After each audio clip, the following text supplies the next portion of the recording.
All right. Let me get everything set up, and we can relax. It's been a while since I played this. Actually, I don't remember what I did. I'm pretty sure I grinded a bit, but we're about to find out. There we go. Volume is loud as balls. What is with Pokemon and their ridiculous openings? It's just like, yeah, you can have your volume on 2, and you need to turn it down for the opening, but then you can't hear it unless it's on 5. No, I don't need the C gear. Time, yeah, it's relaxing time. This is what it, yeah. So let me see. There are a few things I did. I don't remember how to pause. That's not a good sign. So I have, yes, right. Okay, so Charchomp is level 30 now and has dual chop and slash. Joseph has learned nothing. Birdup has learned nothing. Goggles has learned nothing. I had Dizzy Punch. I gave that on stream though. Nothing for Under Otter, and nothing for Polnareff. Polnareff is Shockwave though. There we go. So I guess all I can really do at this point is go right to Berg, and I'm gonna bully him with my bird Pokemon. Right after I figure out how to get there. It's time to kick back, relax, and look for the gym. Is this it? Studio Castelia.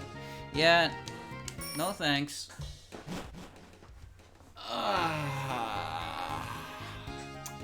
To the west.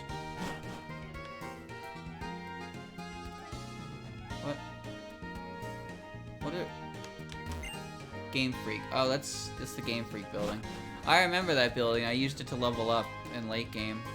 He had, you could fight the director, and he's got the 3 monkeys for some reason. They really wanted to push those things. There it is, all the way in the corner of town. Our gym leader's test is the strength of blah, blah, blah. Hey, Asprey, I just challenged the gym leader, Berg. He's a seasoned gym leader. He made me work for that gym badge. But for me, Bug-type Pokemon aren't much of a challenge. I'm going to keep winning like this against all of Unova's region's gym leaders. Then I'll head to the Pokemon League and outperform the champion. If I do that, everyone will admit what a strong trainer I am. That will make me feel truly alive. I see. Aha! So you're the one who fought Team Plasma in Pinwheel Forest. If I remember, your name is Asprey. Come to challenge the gym, I suppose. Oh, sorry, but could you wait a bit? I was informed that Team Plasma has shown up. In fact, come with me. I'm going to the dock at Prime Pier. Oh, I forgot about this. Yeah, I heard I thought when these games... I heard about these games, but I thought they were only applied to Black and White 2. So I heard there was a version for Black and White and Black and White 2. I decided, since it's been so long since I played the originals. Because whenever I have an urge to play Gen 5, I always go to White or Black or White 2. So this is a nice way to let me refresh on what the hell happened in here. Gee, I sure wish I knew where the Team Plasma guys were. I really like Gen 5. Come on, this way. Team Plasma, they took this young lady's Pokemon. Is there anything we can do? My Muna, Team Plasma took it. I heard that lady scream and ran up after the thief as fast as I could, but the city's so big and so crowded, I'm afraid I lost them. Iris, you did everything you could. But that's so bad. Taking people's Pokemon is really bad. Because it's really nice when people and Pokemon are together. They each have something the other doesn't, and they help each other. Iris. Agreed, no fear, we'll get that Pokemon back. Right, Asprey? Yeah. My eye is not loaded in properly, I have a dead eye. Having said that, finding a person or a Pokemon here in Castelia City will be like finding a needle in a haystack. Not anymore. Hold it. Chat, you see that? We hit 8 o'clock and it went from sundown to immediately night during the cutscene. That's cool. I spy a gym leader? Last time went so well. I thought I'd grab another Pokemon. Rethinking. I need to get out of here. Blew it. Stay at that young lady's side. You reset my bike music too. Oh no, I don't want to hear it. No, I hate it. No, I'm gonna be Bianca's bodyguard. It's 'cause of the bad guys, okay? Next game after this is Pokemon Char version. That'll be fun. Anything I can play to avoid Emerald Kaizo for just a little bit longer. Where am I going? Dock. Get off the bike. That way. They're heading toward the gym? I hate the bike.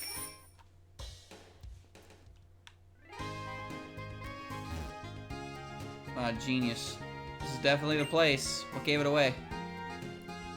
No one's here. Not a soul. No other Team Plasma members nor any of the 7 stages are inside. If you think I'm lying, why don't we have a little battle and find out? I had a thought. I'll take care of this weak-looking runt, and you can show off by handling that tough-looking guy over there. Oh, please, Asprey, I'll leave that one to you. Punks. Stalling the inevitable. Well, I'll play it eventually. I know I will. But I don't want to right now. I really, really don't. Because I know that game's gonna be hard.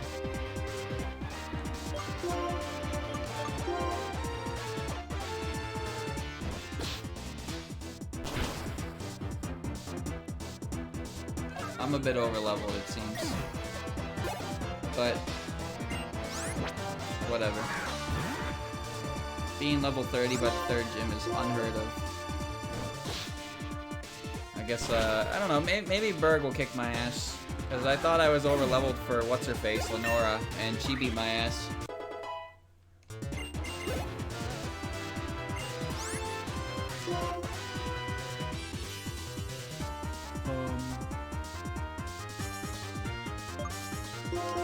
Shedinja. Oh, right, I was gonna evolve my, my Nidorino. Chat, is there anything I can use? Oh my god, really? Is there any, oh god, what's the word? Were there any moves I could learn before I evolve, or should I just go for it? Because I'm sick of hustle. Nice. 30. Just go for it. Well, level 30 is a good range to evolve. This is bad. Bad. Bad for Team Plasma, or Plasbad for short. It's in the best interest to go report at 7 stages right now. Fear we got lost. Even with the directions from the X-Transceiver, I couldn't figure it out. Team Plasma's inside. The stolen Pokemon may be in there as well. Okay, I'm going in. I'll follow you in a second. It's time to join the fight. Come on, Bianca, you too. Wait, you come too. Yeah, I'm on the way. Where is my... Oh, hold on. Let me give my Eviolite to Charchomp, because Charchomp is never gonna evolve. And I have 6 Moonstones for some reason. Alright, here it comes. Joseph's getting big. Time to become that mountain man. Maybe I should change his name to Jonathan.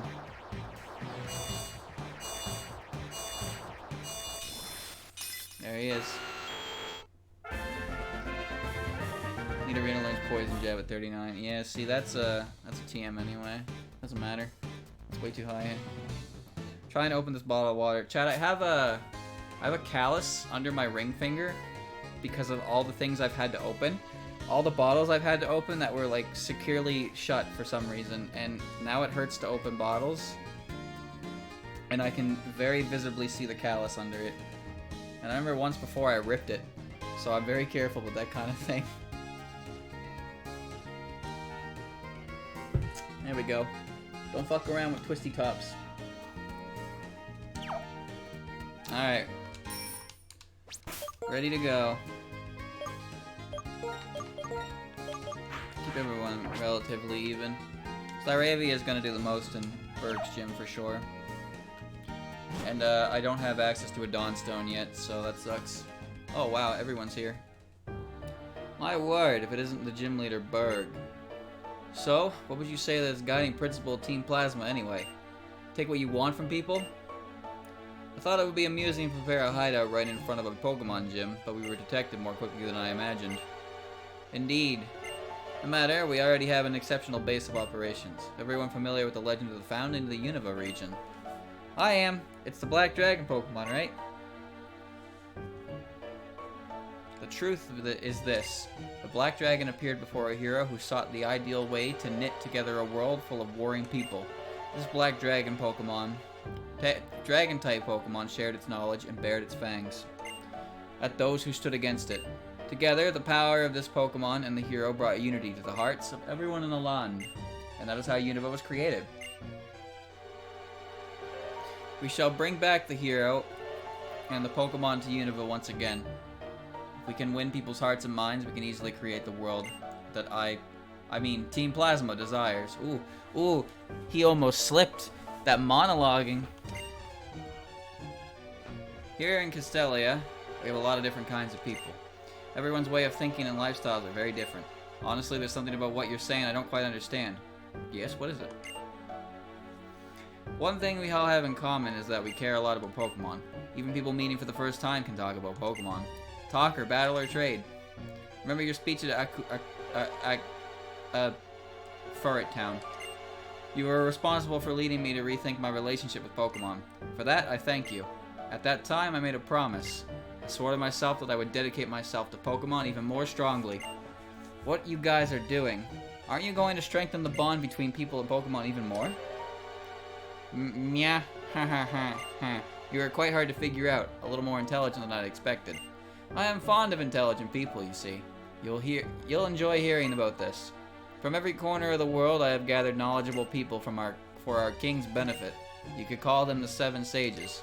Very well, we will submit to your opinion and be on our way. That girl over there, return her Pokemon.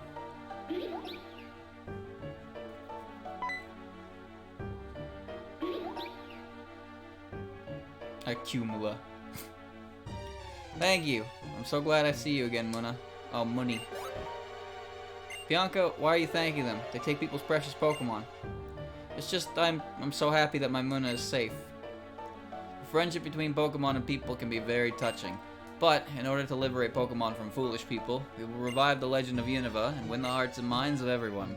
Farewell. But you didn't do anything. What are you doing? Why are you letting them get away?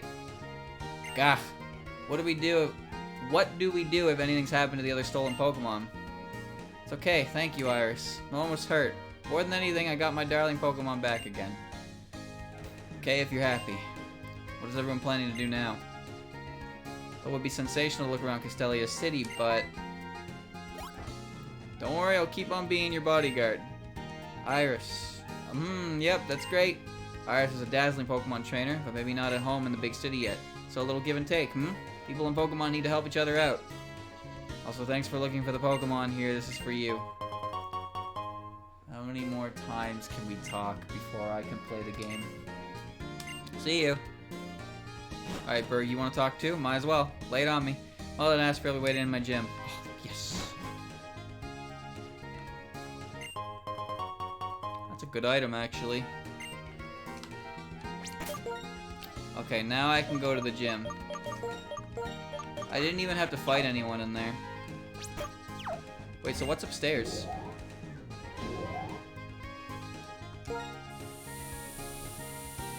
Nothing? Nothing. Oh, alright. There is a lot of story. I like the story in Gen 5, but there is definitely a lot of it, which makes a casual replay, a little bit. A little bit. Ash for sure. Alright, let's just go beat up Berg. What's this gym look like? I remember what it looks like in Black and White too, but I don't know what it looks like here. Oh yeah, the...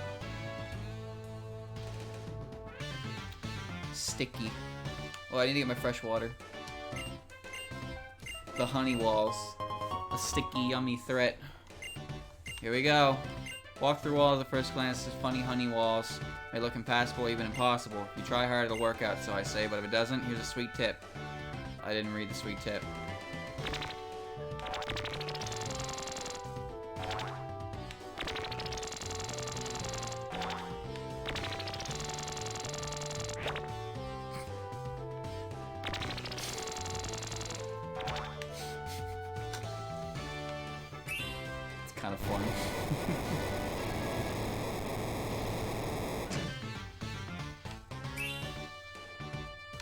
What?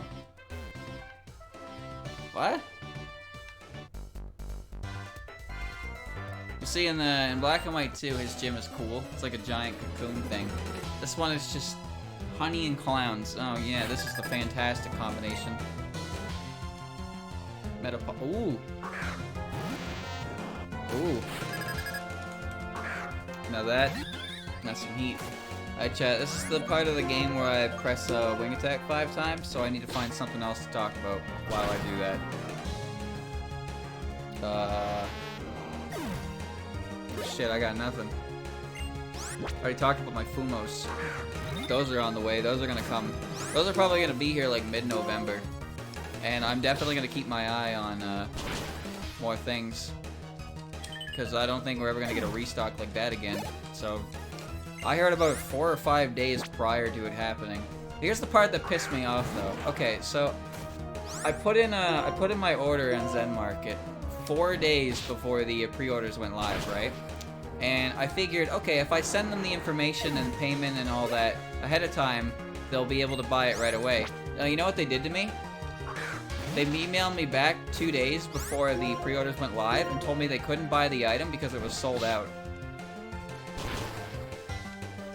That's why I was mostly annoyed, because you can't even plan ahead of time with these guys because they don't even tell you the truth. Oh, it's sold out. Oh, did it? Because it hasn't actually gone on sale for another 2 days. So instead what I had to do was, again, I had to do the same thing again, and this time they did it, but they also didn't do it fast enough because I didn't get 2 of the ones I wanted. And you know what? That sucks. I can't really control that though. When they get to it is when they get to it, and I just have to accept that. If I could buy it on my own, I would have been there frame 1, trust me. But I have to use a proxy service because I don't ship internationally. That's the best I have.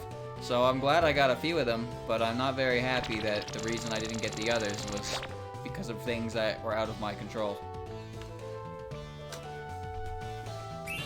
I put in the reorder yesterday, and like all of that. I even put my money in and whatnot, so they should have been able to do it right away, but they just didn't.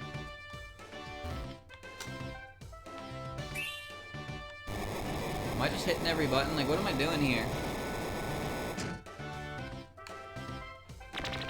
I can't believe you managed to order 10 of them, though. I only got 4. The fuck? Yeah, thank you for going into the trouble of calling me out. I'll channel my gratitude to Pokemon moves and make sure it gets you. I didn't, like, I'm mostly upset because I didn't get one of the characters I wanted the most. Like, I can handle not getting a Kokoro. I would have liked a Kokoro, but whatever. Sometimes things be that way. But I also didn't get Satori, and that's depressing, because I really like Satori. They're probably all sold out at this point. But I did get Aya, I did get Patchy, I got Yomu, and I got Yuyuko. And I put in an order for Alice, because Alice is still on the website as not sold out, so there's a chance I can get her as well. The only reason I didn't to begin with is because I didn't know how much it was going to cost, and I didn't want to spend that much money on all of that, but might as well try. I already put the money towards it. I can just try to break it even. There we go.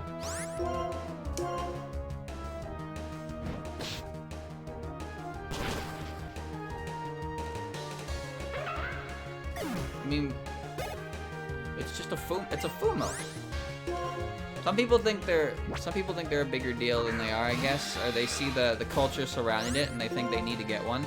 That's a common thing with collector's items, I suppose, where people don't actually give a shit what it is. They just hear that it's rare, it's popular, it's hip, and all that, and so they get it and they're like, well, now what? And they didn't actually want it. They didn't actually care about the product. They cared about the novelty and prestige of the product. So then when they get the product, they're just like, well, I don't care about this, and then they have it. And then they price gouge it. I think they're adorable, yeah. I like them. And I want one. And now I have one. Have them on the way. There's a chance they'll come back. There's definitely a chance they'll come back, and I'll be on that shit. And I'll be sure to mention it on stream for anyone who cares. But yeah, I can't make any promises because as you can see, not that everything works out as intended, and sometimes even if we try our best to get what we want and do it early, factors out of our control will limit us, and that's the worst part. It'd be one thing if I fucked up and didn't get it in time, but I did everything right and I got punished. Painful. It's a painful thing. That other one must be a trainer then.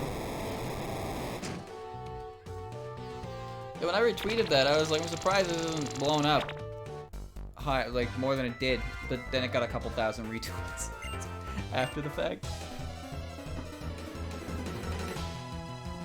Never got a custom plush before. I have a bunch of plushes though.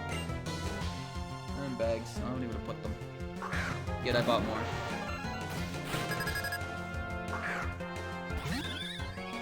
It sucks, but the look on the positive of it, the odds of them restocking, it seems pretty goddamn unlikely. So the fact that I get any at all is pretty sick. And hey, I'm getting Aya. I'm getting Aya and Patchy, Yomo and Yuko, and I really like all four of those characters. It's just going off my own rankings. Satori was the highest out of all of them available, and I couldn't get her.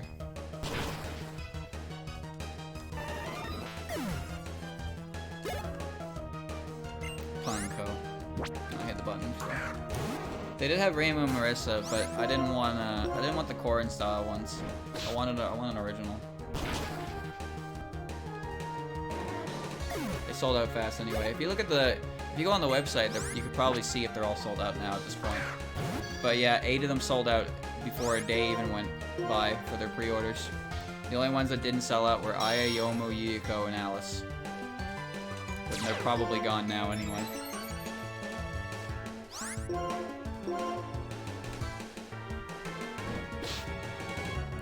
Oh god, the Decas they're like, that's gonna be like $500 Canadian if I got one of those. What am I gonna do with that? It's just massive.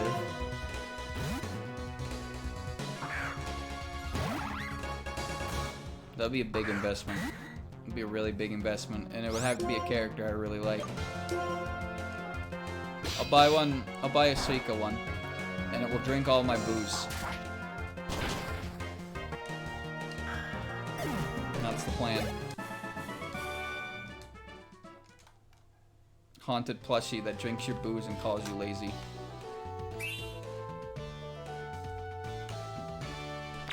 The Decas are hilarious because when I first saw them, I was like, "Oh, that's neat." And then I looked a little bit closer, and I saw that they had a size comparison to it with a person holding it up just in front of them. I was like, "Oh, they're fucking massive. That's what it is." I was like, "What is it about these that makes them different?" The size. There are a lot of boobs. Alice, Aya, and Yuko are still available. I am very surprised that those three... Like, I can't believe that Hatate sold out that fast, but those three didn't? That's crazy.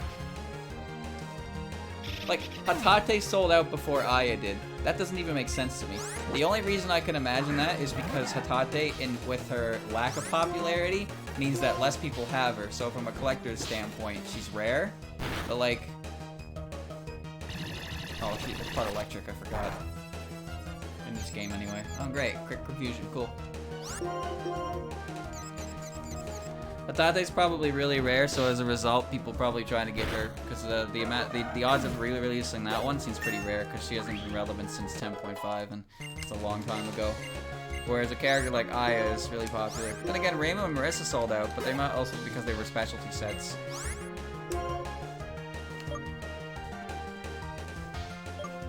What can I do in here? I don't know, I'll just use goggles. They might have made fewer Hatate.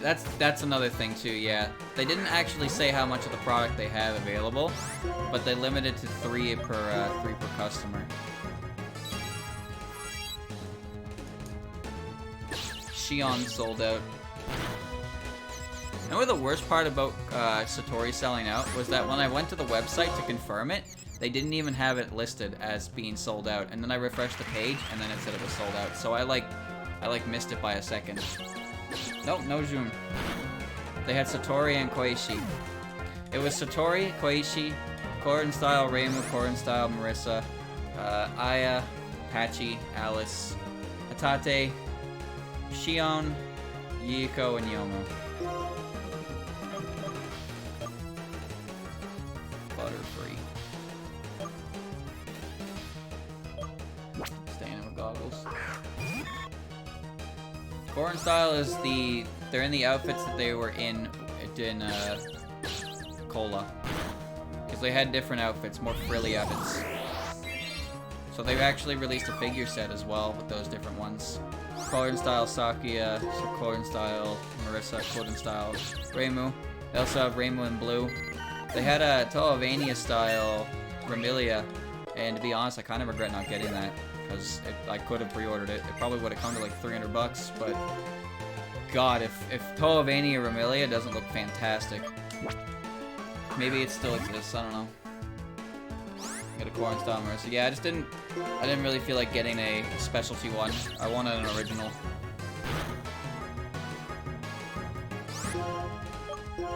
I check Ami every now and again, but for the most part, the only merch they have is like some charms and shirts that I would not wear because I don't really wear graphic tees anymore. I'm an adult. I wear graphic tees as pajama shirts. I'm a boring individual. That's all. Let me throw. There was a Toavania Flandre figure, was there? Which one? Toavania 1 or Toavania 2? Because Toavania 2's design was the one that was used for, I think it's probably Toavania 2, because Toavania 2 is the more popular of them, by far. Like, Toavania 1's a fantastic game itself, but, like, Toavania 2 just did everything better, so it's obvious why that one is regarded better. We're open bike, there we go. No figure yet. I'm just surprised there even was a figure at all this late in like the artist for that series still exists on Twitter, if you didn't know that, chat. He goes by the handle Vampire Killer. And he still does work. He's still active. He did a Yukari for something. That was like the latest tweet I saw. I was surprised to see that he was still active considering everybody else in the circle is just fucking gone as far as I can tell. His art is phenomenal. I love his style. It's such a good Castlevania-esque style. Like having him on a more grimdark game would be fantastic. He did the Yukari for a mobile game. Yeah, I don't know what mobile game needed that, but it looked really good. Oh shit. Alright, back to Berg. I don't remember which way it is. Here we go. More sticky walls. I don't have a room for figures. I really don't. But God, if it isn't tempting. Chat, you remember Fire Emblem... Wait, what? Didn't I already battle you? Oh, okay, yeah. You remember when Fire Emblem Awakening had figures? They had a scale figure of Tharja leaning on books for like $400 something. Yeah, I got that for $50, and I still have it, and it's bubble wrapped. It hasn't even been opened. Why do I have it? I don't know. I just do. But I got it for like $50. Thanks again for your help. My bug Pokemon are scurrying with excitement about getting to battle you. Let's get straight to it. Here we go. There was also a Cordelia figure, but that was also ridiculously high priced, and I couldn't justify it. I don't even know how I got the Tharja one for the price I did. Battles. Yeah, I can sell it back for ridiculous amounts of money. Intimidate. Oh, Cox. I'm getting the bird out of here.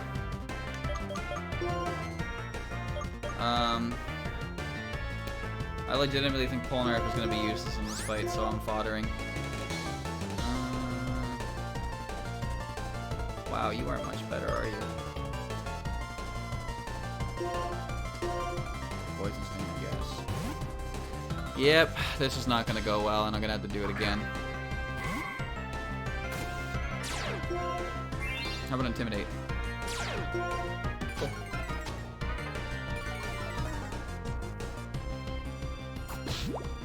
I want a poison. I didn't even know you could learn Icy Wind. Cool. Picked a bad time to evolve, didn't I?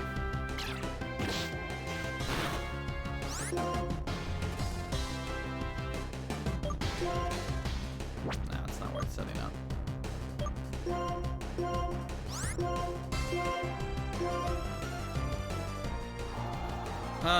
Can't poison anymore. I forgot that I am sheer forced.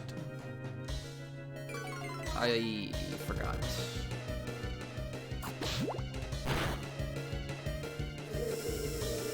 Oh my god, I don't have a rock type move.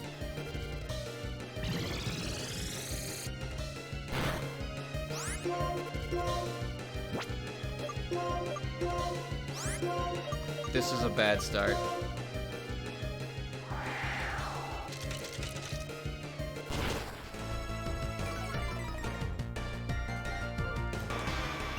Get a shockwave block. That's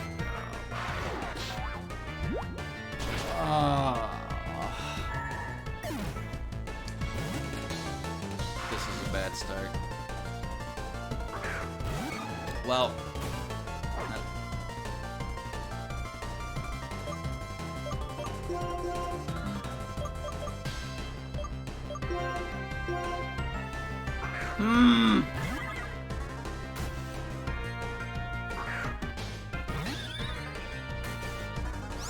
Bird, do your job. Don't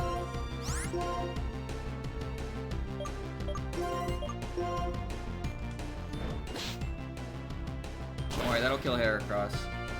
But the problem is Icy Wind exists on Masquerain, so Masquerain needs to die first. So now I lose the speed advantage. Like how needs Starry be alive?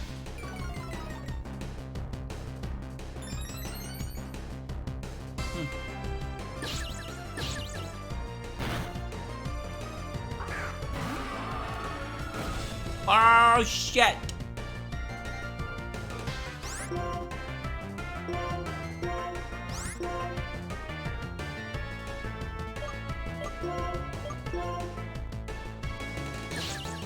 Make him confused. Goggles, no. You're dead.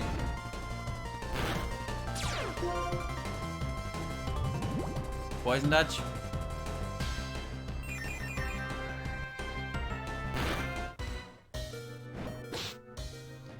Bestiquin's not the one with Intimidate. Masquerain is.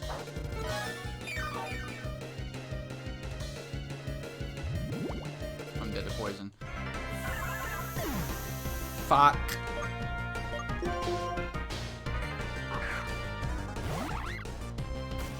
Double battles.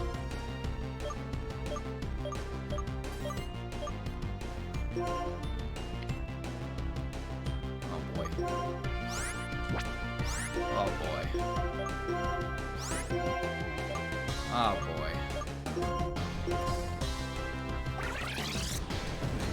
Masquerain has Levitate. Masquerain is a flying type.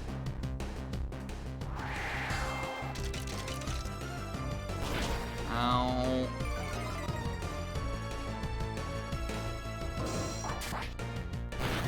Oh my god. Bug water? No Sursk it is. Unless his typing changed in this game.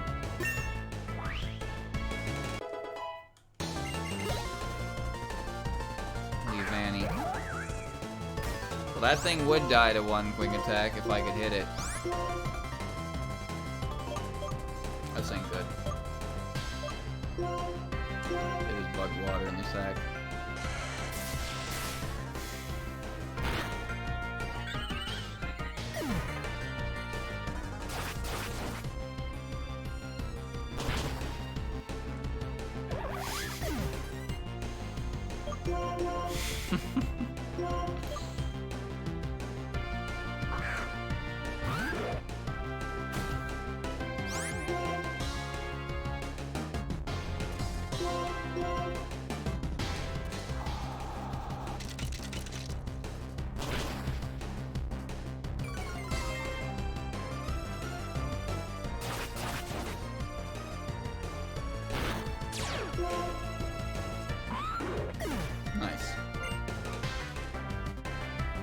Early game battles are only hard because they insist on giving the opponent Pokemon actual moves, and you're stuck with whatever the fuck you got.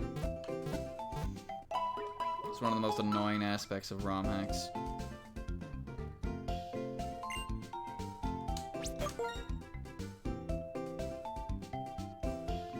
Alright. New plan.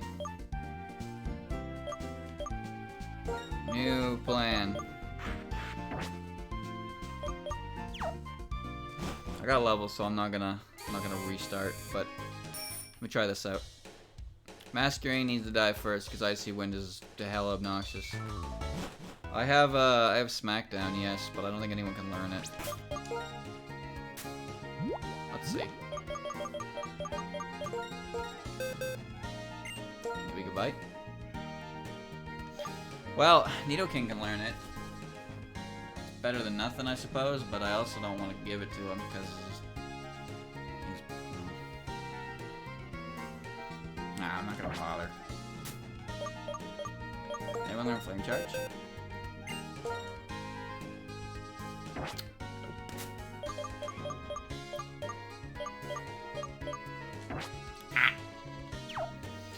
Alright, so much for relaxation.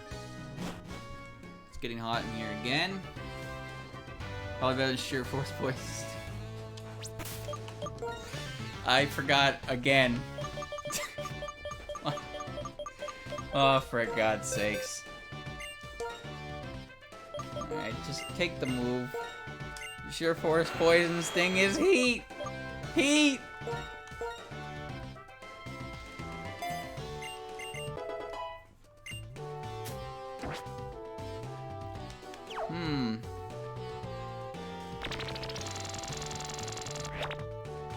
Chat, someone told me that Smog's accuracy is probably really bad because it has a 40% chance to poison. And I don't really understand that because Poison Sting has 100 accuracy and a 30% chance to poison. Why is Smog the worst move in the game?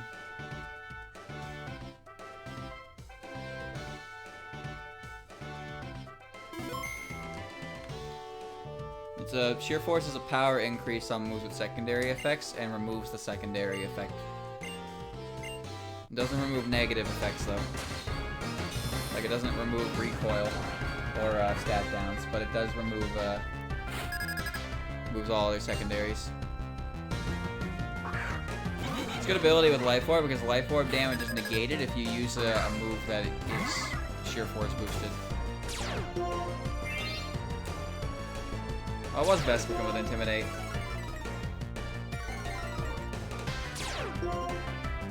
Didn't even realize.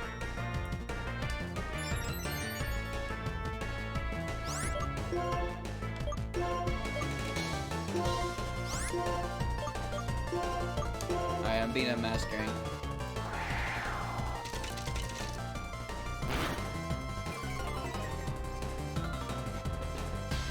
I don't know if Smackdown's affected by it. Going for Glade. If I was going for Gardevoir, I would have evolved it for this gym, but at the same time, it doesn't matter that much. Because Gardevoir wouldn't do much better.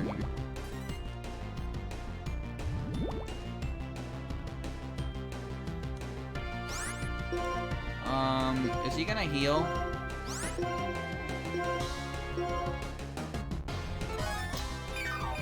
That's what good trainers do. How about a crit? That works too.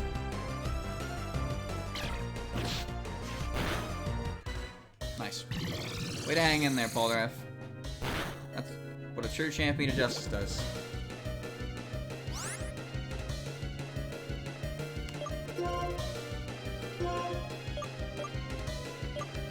Do I have a... I do.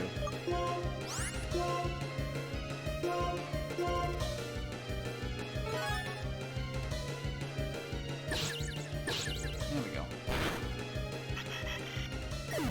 Masquerain is down.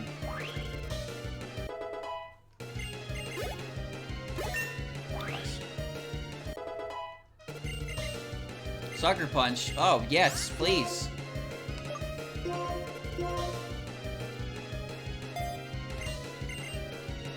Fuck yeah. That's a move. U-turn. Goodbye.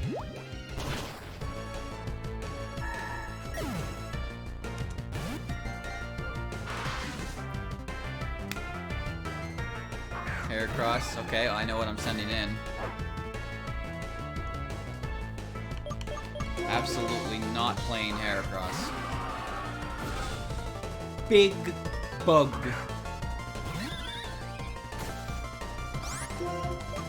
Wing attack, Heracross. Dizzy punch, Scolipede. Ah, yeah. No, you can't use Rock Slide. I better not flinch. Okay, good.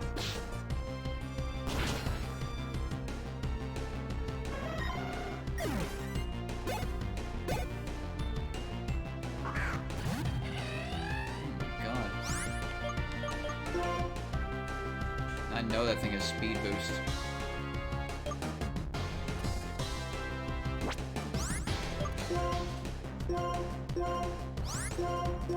Do it again. Punch it.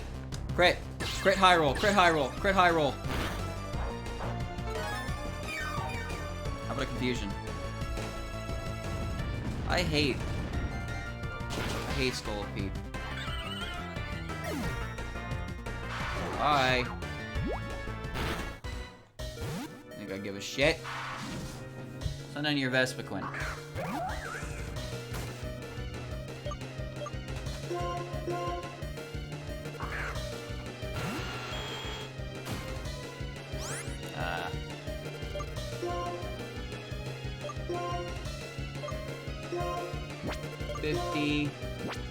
$50. I'm going to punch Scolipede. Should kill it. Life is good. Goodbye, big bug. X scissor. You think God fears that? Da-da-da. Look how good a trainer I am.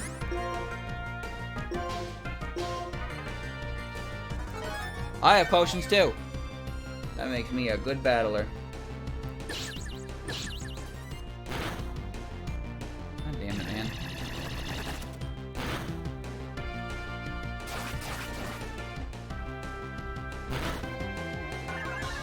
Goes a Boro. Yeah, I know how to speed boost.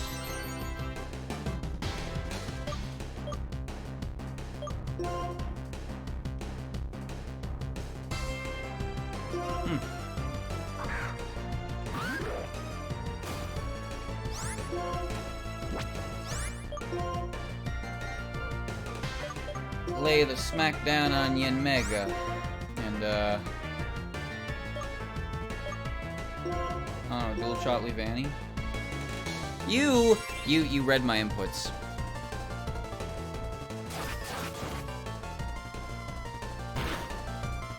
Oh, you so read my inputs.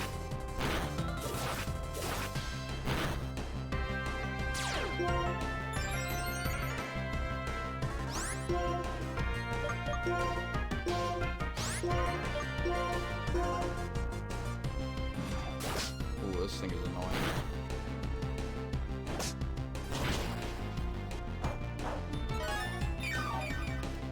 Bye.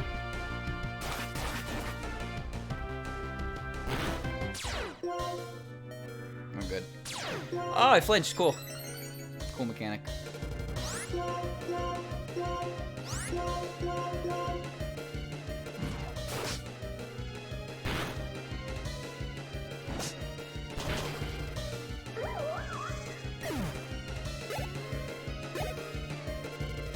Bleh.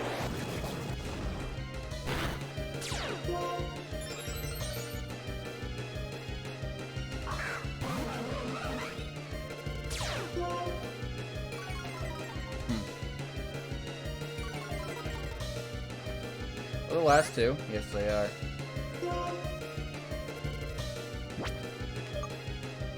Knockdown is super effective. Hyper Potion. Why not?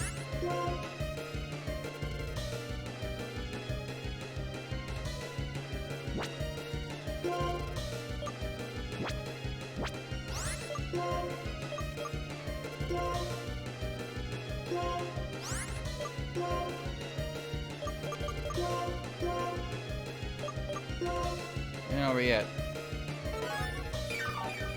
Ain't over yet.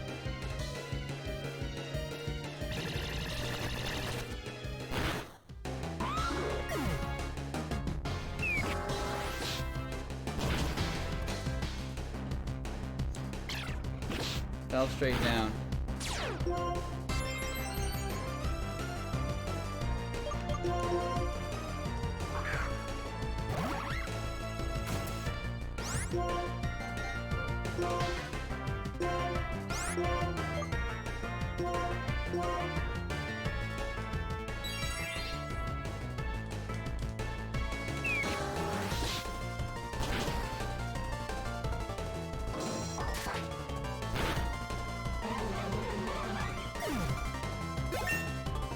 No games here.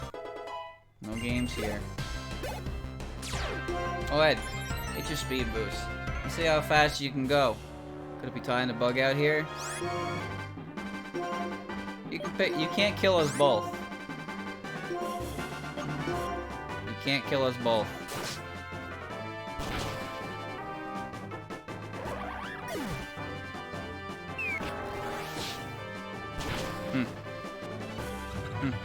There's that crit. Now I win.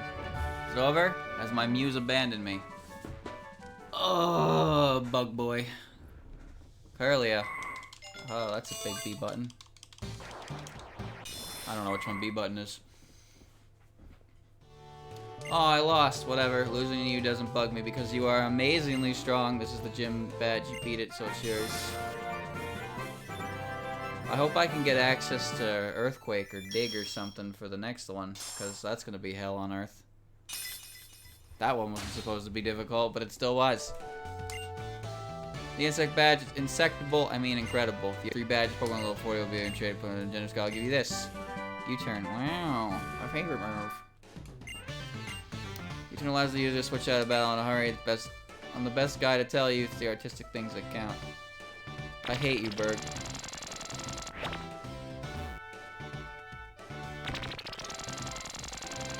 It's just one of my least favorite aspects of ROM hack difficulty.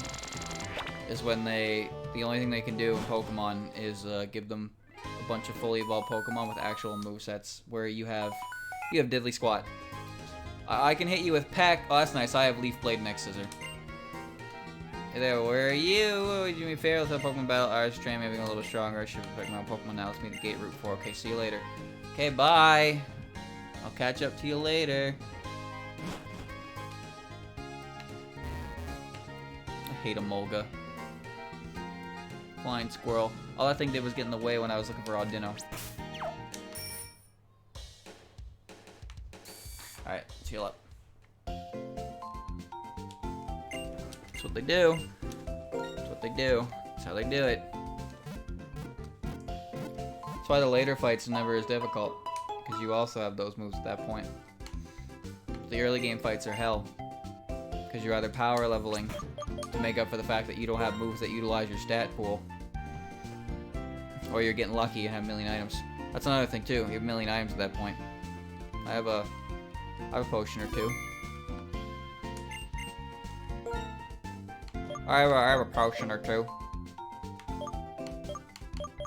Oh yeah. Oh, what a pain in the ass. She's definitely gonna have Electros. I had to figure out how to hit that thing.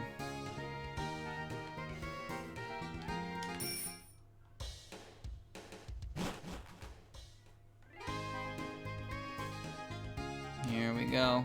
Let's go fight Bianca. And go relax in the desert. Moora. Oh. This isn't Route 4. This is the inn. In between. Hello, Asprey. You remember the promise you made on the X transceiver, right? Let's do Pokemon battle. Before that,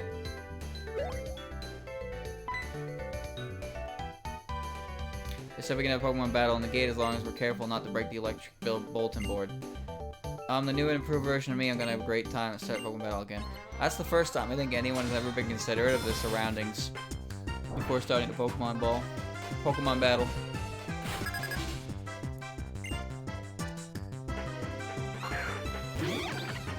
Oh, she has a stupid monkey.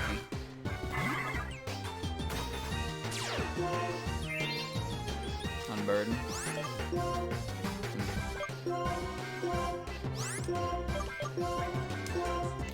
Go Goggles, kick his ass.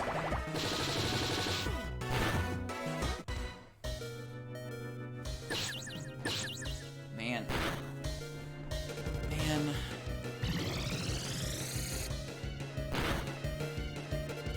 Synchronize.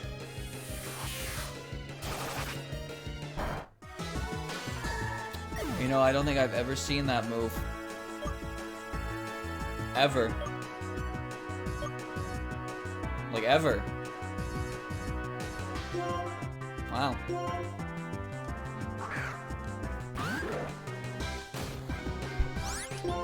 Never seen that move work.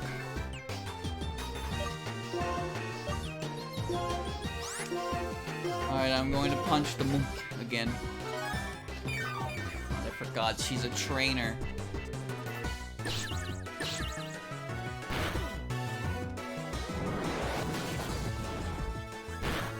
That didn't do much. What are you doing? Huh?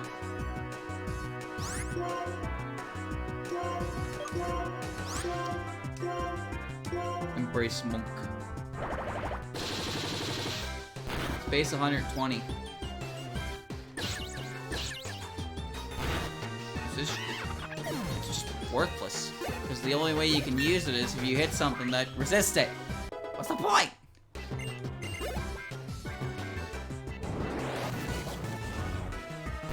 It only affects Pokemon of the same type as the one that uses it. But like, the Pokemon that learn it are psychic types. Why do you have a Persian? Oh my god. Well, that Luna can do whatever the hell it wants. I don't care anymore. It is no longer... Alright, that's sure. That's fine. Umbreon gets... Oh, all the evolutions get synchronized. Because of, pretty sure it's an egg move.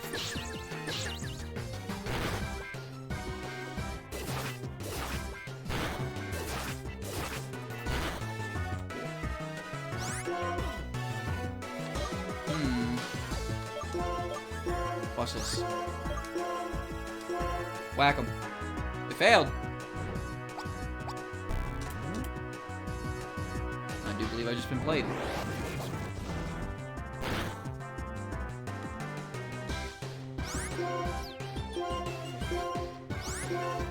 Let me try that again. Yeah, I got you, bitch. Sucker Punch is a move that you have to deal with 8 times. Maximum. Maximum 8 times.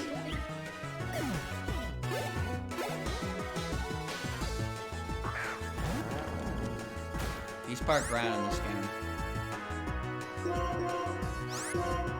I'm going to punch him. Well, I've just gotten got. Nice.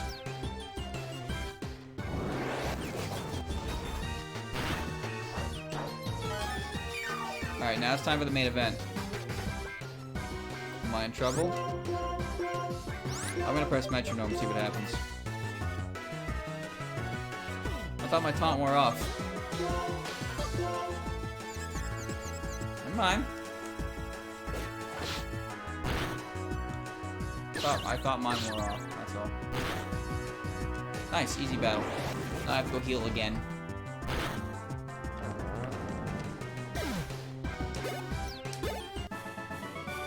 Yes, Chairman Iris, but I still couldn't win.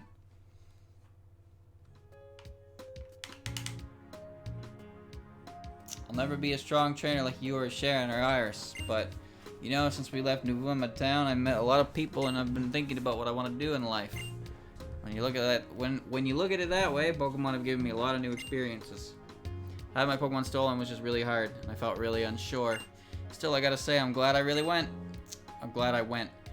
I've learned so much on this journey, and I've also learned that being with Pokemon is really, really important.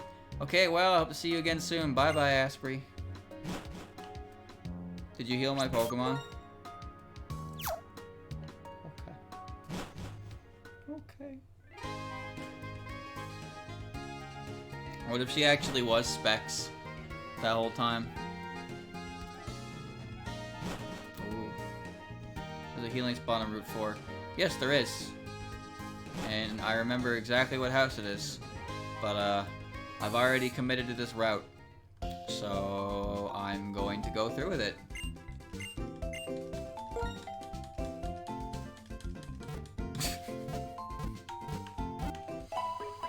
Oh, I cannot wait to evolve Curly into a Pokemon that can actually take a fucking hit.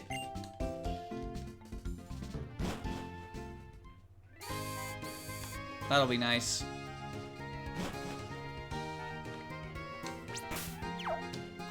Let's go. Go into the desert sands. Is there anything in the desert? I'm thinking... I kind of wanted a Ghastly, but now I have 6 Pokemon on my team. And I don't know who to replace him with. I could replace Goggles, but Goggles is kind of the only reason I've won, like, anything in this game so far. So it feels wrong to abandon him. Without Goggles, I am nothing.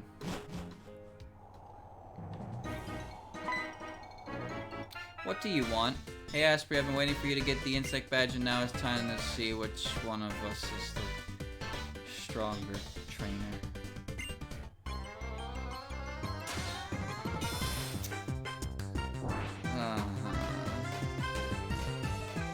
Oh, why are we doing a rotation battle, dude?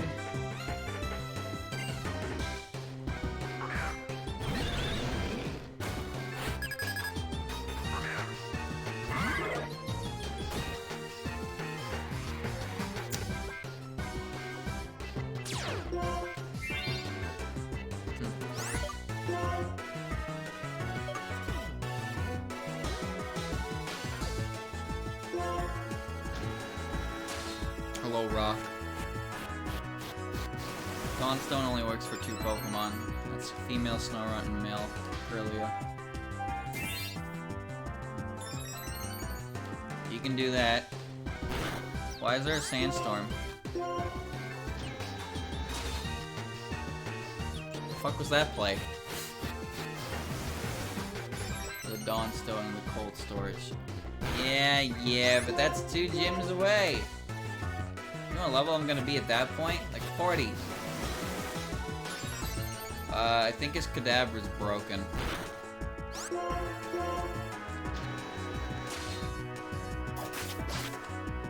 fucking Aerial Ace. It has Aerial Ace. I've been wasting my time.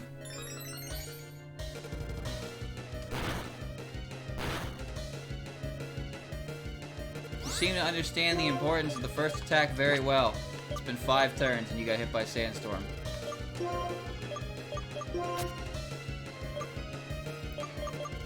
Okay, new theory. Maybe I should just press Dizzy Punch. Cool. Bye. Oh, so now you're attacking. If I had Sucker Punched you, you would not like that.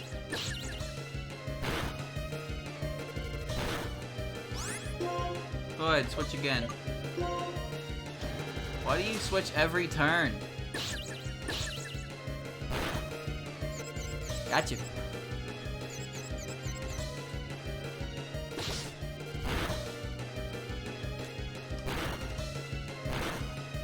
That's fine, watch this play. Hope you guys like this music. Because I don't. I hate it. Switching to Boldore. You didn't switch? Oh.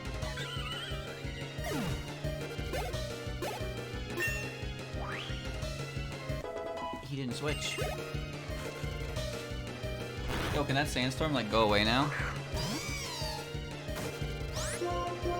Oh, cool! I pressed the wrong move. Nice.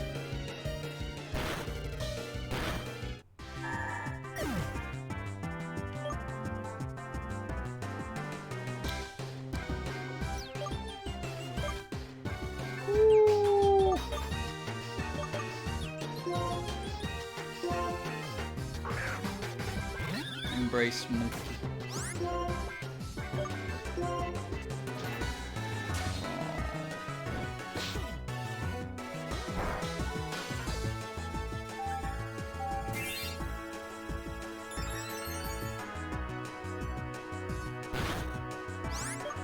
Chat, do you think rotation battles were good?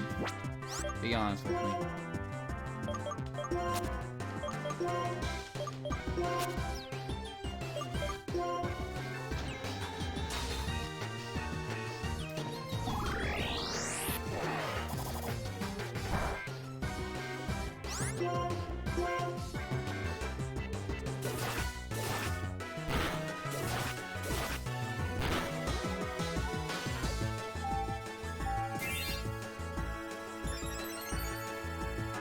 Do you see what I'm dealing with right now?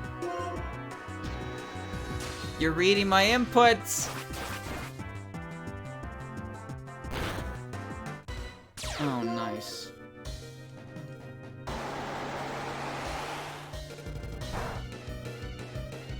I don't get the point either. It's just a single battle with spectators. That's how I see it.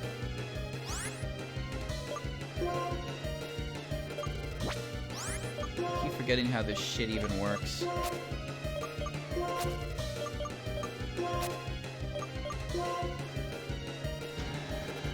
Bye. This cadaver makes no sense to me.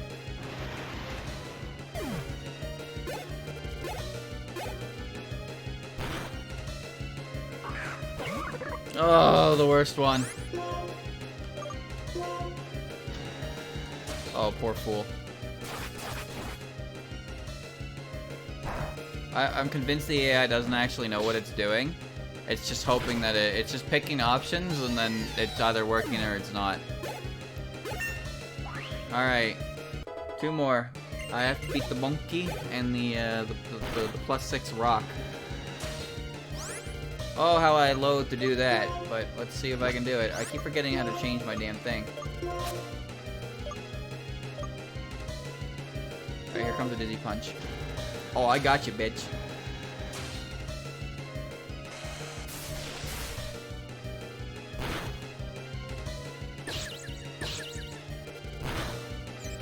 I wish to play a generation where Scald didn't exist. That is how I feel right now. That is my current mood. Let's see. Cut is the better option here. I bet it has Ice Beam. Doesn't matter now.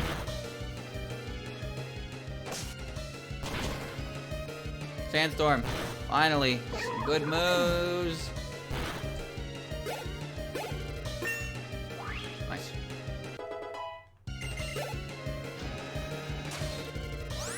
Alright, bring it on, Rock Boy. I am trained in 3 different moves to kick your ass. I just had to pick the one that is the best. If I get a crit, you die. Did not get a crit. Oh, well.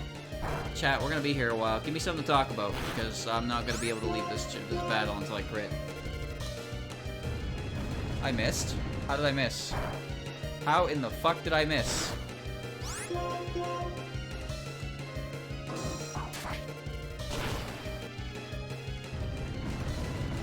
This isn't gonna work.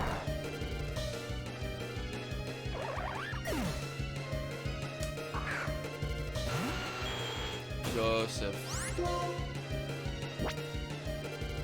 Joseph. Hold on. My Dragon Rage. In order to unlock Renosuke as a captain, you need to do 3 rounds with the same team. Wait, really? It has to be the same team, really? Are you sure about that?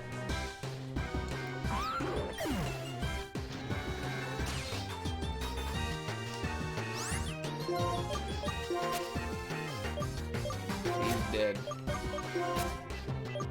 You better not Hyper Potion. Thank you. I am sure.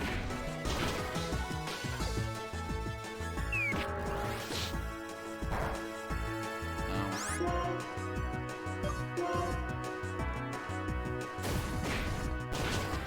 Does that mean you have that requirement done? Because in that case, I'll just borrow your save file. Because it's probably based on mine anyway.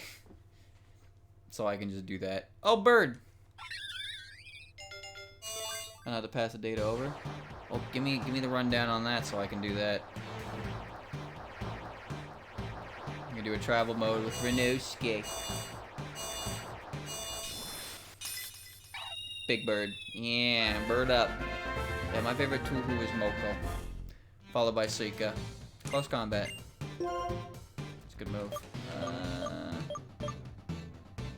Quick attack is handy in case. Quick attack's buffed. Double team is cheese, don't need it.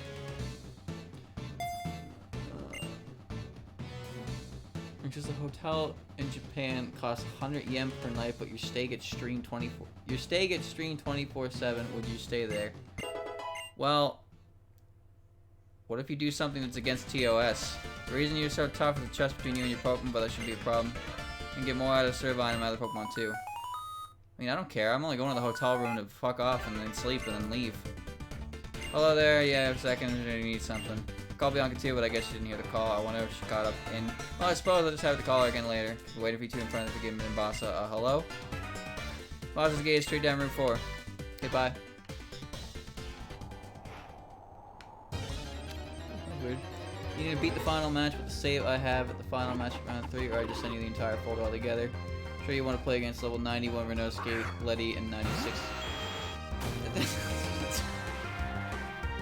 Excuse me? They're that high? Also Hippo.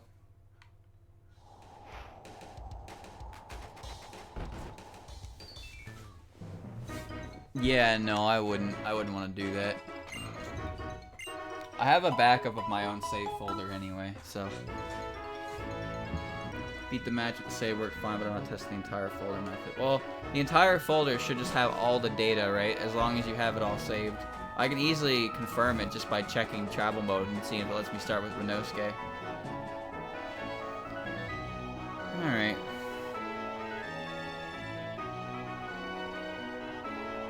I healed. Yeah, I'm gonna... Let me see. I'll keep Charchomp up front because he doesn't get hit by stupid stuff. I like Suika a lot. She's entertaining. She's a very entertaining character. Alright, let me through Jack Wagon. Thank you! The root fossil. Ooh.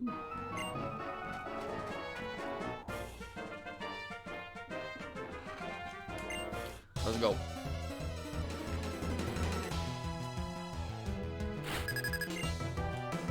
I'll get back into Toa Soccer after like a week or two probably. Because I kind of have a... I know it hasn't even been like a week and I kind of want to play it again. It's fun. But I'm not going to do it this week. I'm gonna use the Saturday block this week to just play, do more Genso Wander.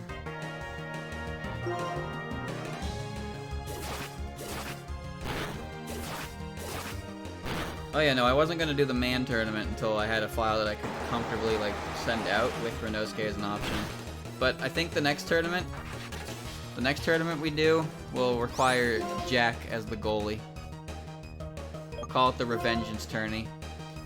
But we also need to figure out items and stuff. Accelerator sent me a tier list, but I don't know what the items are, or what they do, or why certain combinations are like good. So I need more in-depth information on that. But I like the gist of this tier list, because like we didn't see, there are a lot of characters we just didn't see at all in favor of the better ones. So like, I think having a lower power level team or tourney would be good. With Jack as the goalie and like your best character would be like,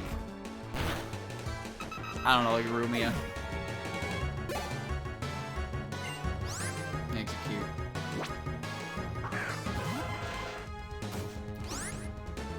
Lower power to suit Jack would be the best idea. Yeah, that's the thing, to make it more fun that way, so Jack can still stop balls. But then the question comes with items, because I don't know, like he listed the items, but he didn't list their effects, so I don't actually know what they do, like at all. I understand if they're good, it's probably because they have really beneficial effects, but like I don't know which one's which, in the slightest. Because some items are exclusive to Mirabelle's pickups, and some items aren't. So some of those really, really good items you probably just won't get if you're not lucky. Sunkern. Sunkern. You don't even see more than half of them anyway. That's the thing, right? You don't see them. And the better ones cost a lot of money and you're looking for players. Well, that's another thing, actually, is because we're going to be buying, the next tournament's going to have players that are lower on the tier list. They're going to be less expensive, and as a result, you can actually spend more money on equipment, good equipment. So basically the idea of it was the range between S to like B tier or C tier, and the equipment is the same. So the way it was like a character in the lowest tier can use like the best equipment, but a character from the highest tiers can only use low level equipment to keep them kind of even, which I can agree with. Because apparently there is an item that you give Sakuya that some people did give her that pretty much makes her tackle unavoidable. Like, you can't get around it. I don't know what item that was because I didn't have it myself, but yeah, shit like that is whack. But we saw, like, with Lunasa, when Lunasa had her tackle plus item with Brunhild, it was pretty entertaining to see Lunasa steal a bunch of balls from these good players. That was pretty cool. So I don't think items are necessarily a problem, but I think the what items we give who is important as well. It's Kansho and Bakuya. What do they do? Limiting spending? It doesn't really work though. I don't really know how money works, because Tay increases the money you get, and money there are also items that increase the money you get. I don't know what each character costs, so budgeting them is kind of silly, because the most inexpensive thing in the game is Jack at like 100, but after that it's like 2,000. So I don't have a digit to give you. I don't know what every player costs, and if I make it, and you can't necessarily make it like specific because the team needs a certain amount of players. I guess mooks would be free, so if you had if you bought a player like fucking Mima, then you would have to compensate that for mooks, shit like that. But I don't know if a full team of mooks would be that interesting.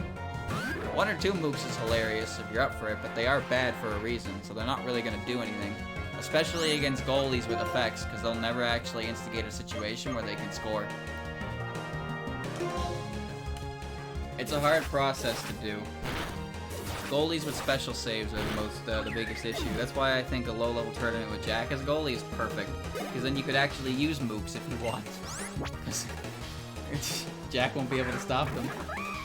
A rule-based system on anything goes. I don't know yet. Like, there are a few things I want to like do, but I don't know how to do it. The game isn't exactly the most friendly when it comes to making these things. It essentially makes it so that a tackle is an intercept at the same time. Oh, that's fucking busted. So misdirect becomes the best move in the game because it does Chirno's job too at half the cost. Deerling, Deerling, Deerling, Deerling, Deerling, Deerling, Deerling, Deerling. Normal grass type. Joseph. Apparently Saito's really rare, but he sucks because he only has an ability to stop a 1v1. Other than that, he's just a weak goalie. Never saw Genji.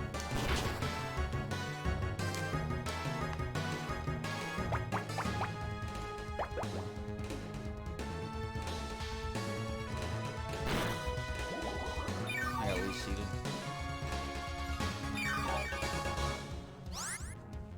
There we go. I don't know. Eiki's really good. I wouldn't even say Eiki's like the best character in the game, but when you think about it in terms of AI, the AI is pretty much always going to shoot a last judgment as soon as she gets the ball, which is just chaotic. Not to mention she has a really good tackle. Like, Eiki has a lot going for her. But like, Flandre is a really good player, but the AI does not use Flandre nearly as effectively as it should, because it will pretty much always opt for a Starbow break instead of setting up a 16-claw flame wall, which is a ridiculously strong shot, but Starbow break is just like, okay. It's one issue I noticed is that the AI has a shot that they can shoot, or they have a pass in the penalty zone shot. They'll pretty much never do that unless unless the ball is rebounded and it's picked up by them again, or while they're happening in the penalty zone. But a lot of characters aren't just in the penalty zone at all times, so that rarely ever happens.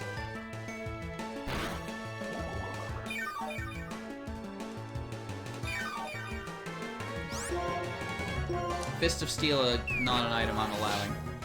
Plus 99 punch with special saves? Yeah, no thanks.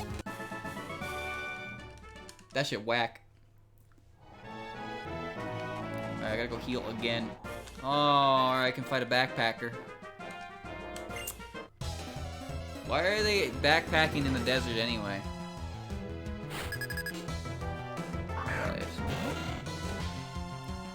We'll definitely have to flesh it out a bit. We can flesh it out more when we actually get to playing the game again, but for the most part, yeah. I think Jack as a goalie is the best way to go about it.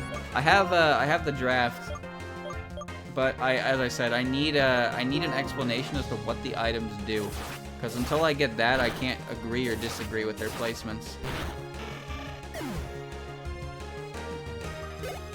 Some characters become better if they have their combination shot, though, because the combination shot is just better. But the thing about that is, for whatever reason, the character won't do it all the time, and I don't know why.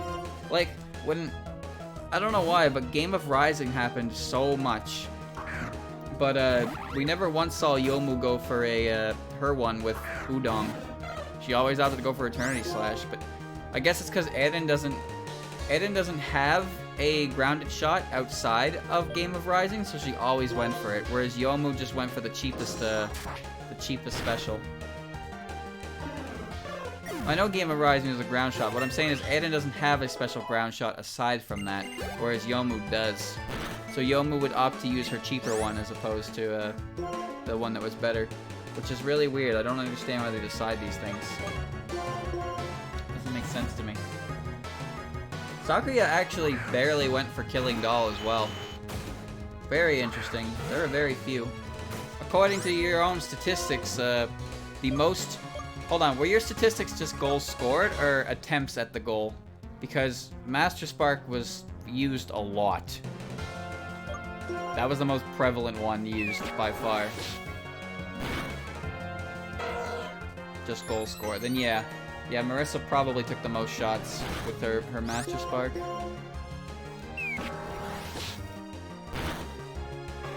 Yumeko's Doll of Misery is just miserable. These hikers have a mishmash of Pokemon, which is cool, but also in the desert. And then Aiki just gets the ball. If Aiki gets the ball at all, that's it.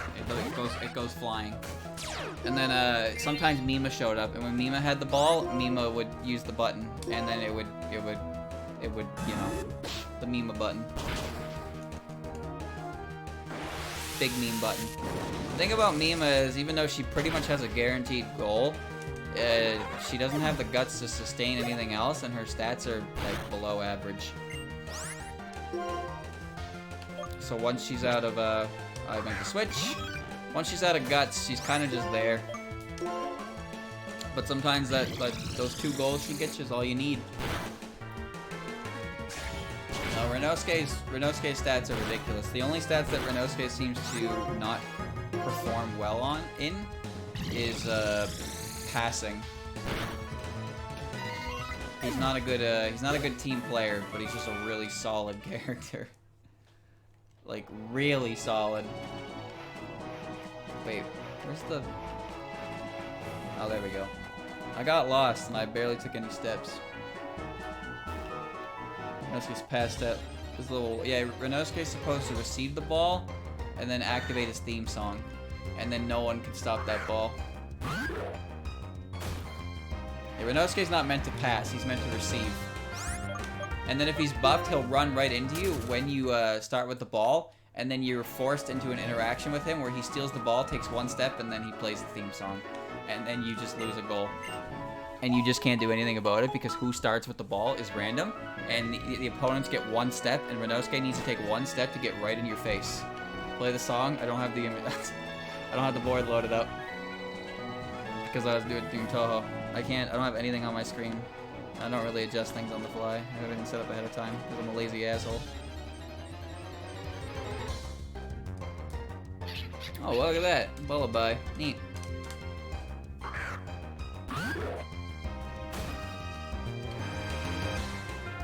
Annoying bird Pokemon. Bye-bye. Babby bird. Babu. But yeah, no, we need to go over that and get some item descriptions. If you know them, send them to me so I can look at them and make up my own mind. Because we need, I think we definitely need to iron that out a bit. Because I know there are characters that are better than others. We just need to figure out which ones can all play together without being overwhelming advantage. Then we can figure out who's the best of the worst. Like, we didn't see a single Rumia chat. Not a single Rumia was used. Get an item description list up. Yeah, please do. Send it with the full. Yeah, thank you very much. Please do that. I'll look into that. And, I'll keep the man save. I won't distribute it right away. Because the next tournament I want to be for underdogs. And then after we do the underdogs one. Because that way we'll be able to see, like, every single character. So, like, we did the main tournament that happened last time, right? And we kind of got a gauge of who's good. Now we can see the other end of the spectrum, the characters that weren't used because they're not very good. And then we can open the floodgates and allow whoever the fuck you want, because Renosuke is going to be on the team. And Renosuke is going to score goals if Renosuke has the ball, and that's just what it's going to be.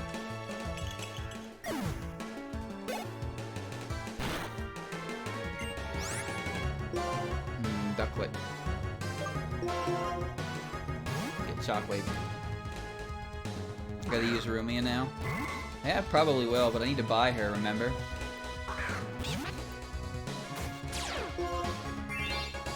There's also the aspect of captains as well, because you need to pick a captain.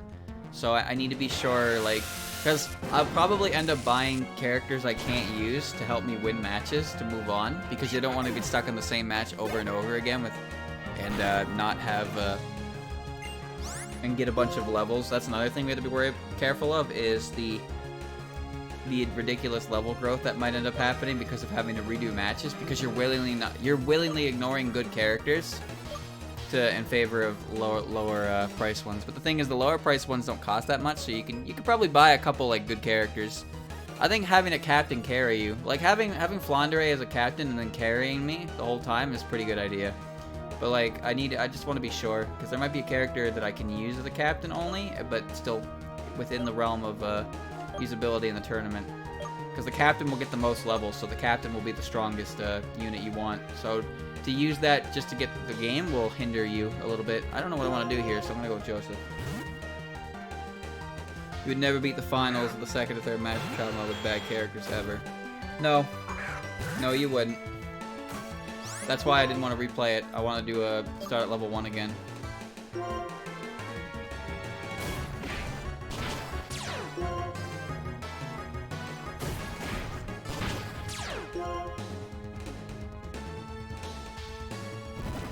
We were all like 90.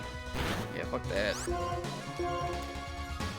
I feel like the game will probably be easier if I fail all the win conditions as well, so that could make it a bit easier. But yeah, the idea is I'll probably use units I can't actually use, just in favor of getting a better position. Or getting through the game, and then having the characters and building the team with that. I recommend people would do the same, it really depends, because I felt like a lot of the travel mode missions that I did outside of the last 5 were incredibly easy with my team. I was just shit-stomping them. Except for the one time I had to do the random matches and Xanadu was there, and Xanadu was cheap as fuck. She almost beat me, alone.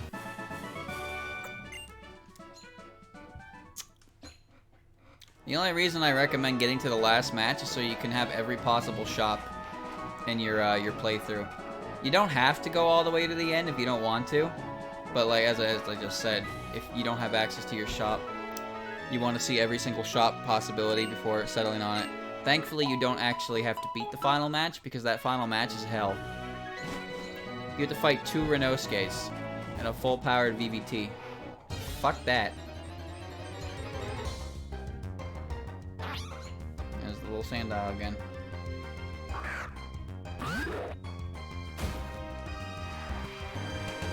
I got to the big fight. I'm talking about Toho Soccer. It's a game I've been playing on Saturday for like 4 or 5 months now. And we did a tournament last week. So we're discussing character viability and how strong they are, so we can make another tournament. That's albeit it'll be a little more restrictive as a result, but it'll allow other characters to be used, so we can see those other, hopefully more combination shots. I think we really need to figure out how the AI works, so we can tell why they don't ever want to like 1-2 even when they're set to it.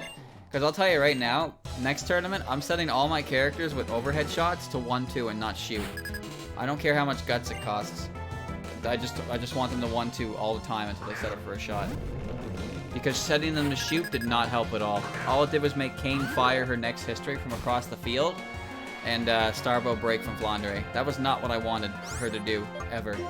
And even when I was set to shoot, for whatever reason, Rainbow would run to the penalty zone and then fucking pass the ball. She's supposed to fantasy heaven there.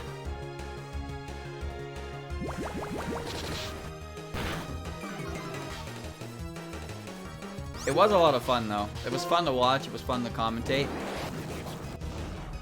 People really enjoyed it. I like to think that because we had a successful first run of it, that more people will want to join in for the second one, and then we can have an even bigger tournament. And since the requirements are just use the worst characters, just use bad characters, it's pretty easy to build a team.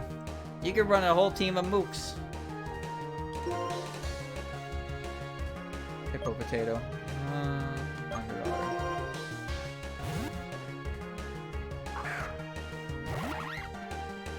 We know what Merlin does when she's set on shoot.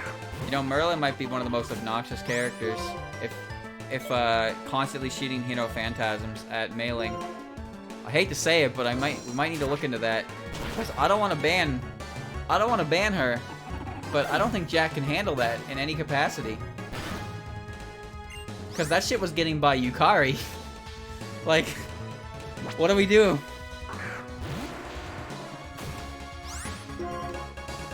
But without her, you can't do the triple shot. But like then the whole archetype is ruined, which is just lame.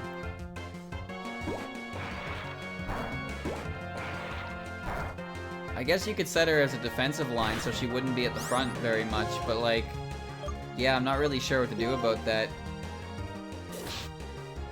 You know, Phantasm's a 50% crit rate, so that's what it is.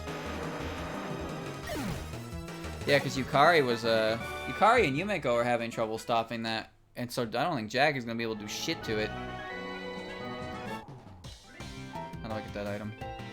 The battle's like a construction project.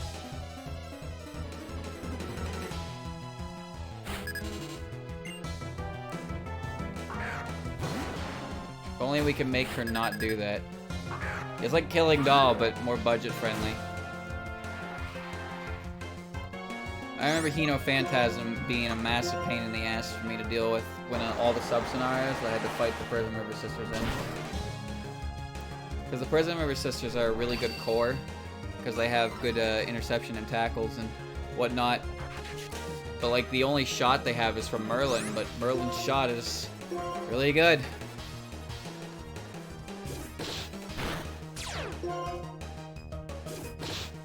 Theory attack? Yes. There we go. Dual chop. How did anyone ever figure out what the percentages for these moves are? 50% crit chance. It's just like, how do we know that? Who figured that out? Did somebody open the Excel sheet and not tell us how to cheat the game? How do I remove Merlin's shot?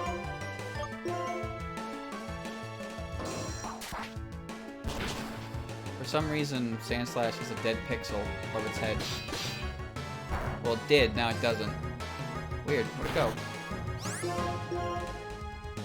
There it is, see? Look at it. There's a PDF with a bunch of data, various specials. Yeah, but who got that? Who made that? Is it accurate? How do we know it's confirmed? How do we know?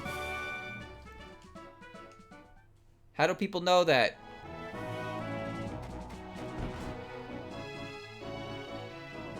Can you heal me? I don't want to go all the way back. I don't mean to brag, but I'm a dig pro. Here's a TM. Oh, thank you. That's helpful. Use dig in a cave and take back the entrance. This is amazing. Yes. Can't search for terrible rock. Yeah. They're building something here. Do you think they'll succeed? Stay tuned in the sequel. I need to go back to the heal house. Do I? Actually? Let me see. No, I don't. I really don't. Alright. The item availability is wrong. Ruins buried in the desert. It's like a grand adventure and a story. There's a doctor up here. I remember that. A desert resort, yeah. What? Battle me. Here you can find the newly discovered entrance to the ruins. You go through the gate, just head straight. See the ruins, I'm afraid I might get lost in the desert. Really big, sometimes you're under Pokemon. I'll be trouble if I'm not strong. Oh, whoops. I found that by the end game of travel mode, a lot of the items in the shop were... Or a lot of the things in the shop were items, and there were very little players. Which kind of makes sense, because at that point you can't really add to the team anyway. So maybe you don't need to run the whole 5 gauntlet. Unless you want items. I also recommend you use Tay, no matter what. Even if you're not going to use her in the finals. Or for your actual match, because Tay is just, she doubles your money. And there's also an item that doubles your money, too. Jerry. Oh, not you. It's Big Egg. This is a Pokemon that if I press Dragon Rage on, it would be pitiful. Checks if you own something, runs a percent check to see what actually puts in the shop. Oh my god. Oh my god. Oh, never mind, I win. Just be on the field, yeah, but you can bench her when you're putting your team together, because you don't need money at that point. I'm really getting Dragon Claw.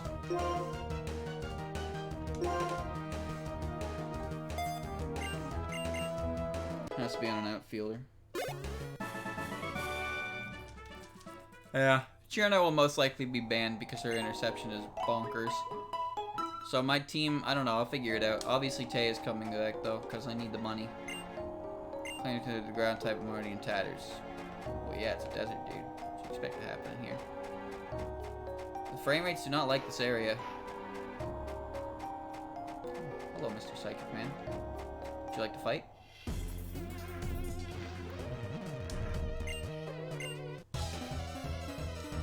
I mean, she has the strongest intercept in the game.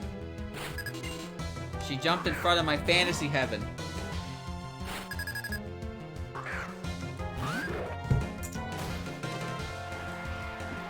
You don't want Chirno on offense. Chirno will perfect freeze across the field, and that's just as annoying as Hino Phantasm.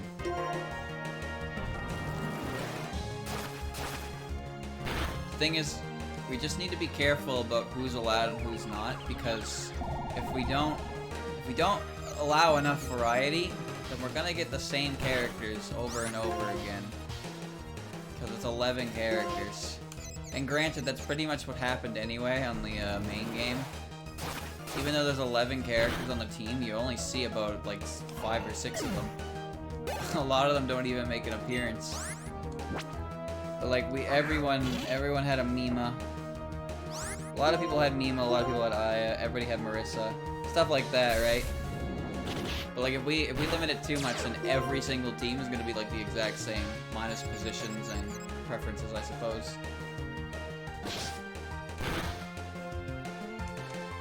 You pick your good characters, but if we limit them all, I don't know. Again, it's all in the planning stages. I don't have to worry about that for like 2 months or so anyway.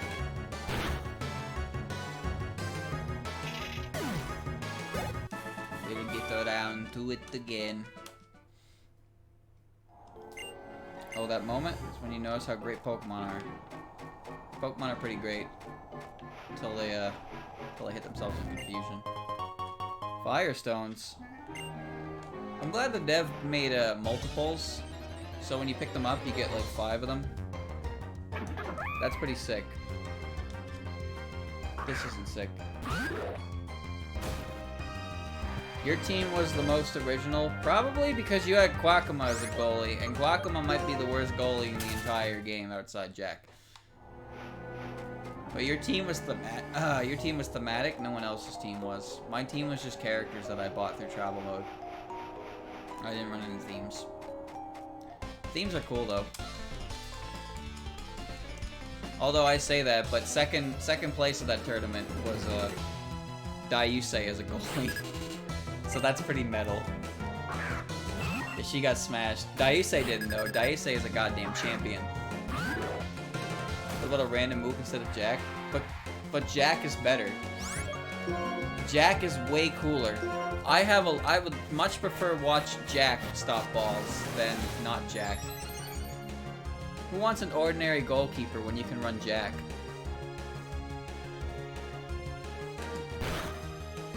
Goalkeeper Quackma doesn't have her special jump unlocked from your saves. Yeah, neither does Mailing. Because I couldn't get that to activate, and I wasn't gonna try.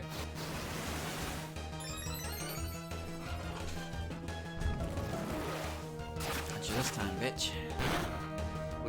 Wouldn't a Mook be worse than Jack? Yeah, but a Mook doesn't have personality, whereas Jack has personality. He's like Cheese Whiz. And I want to call the tournament Revengeance because Jack is back. That'll be the theme. Shudo Wudo.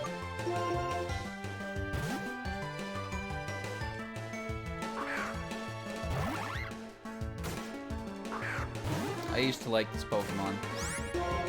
Somewhere down the line I stopped. I don't know when that happened though.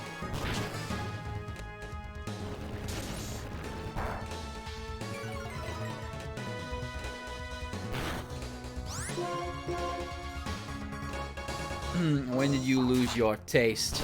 So this is what this is? Look at him. Look at his dumb face.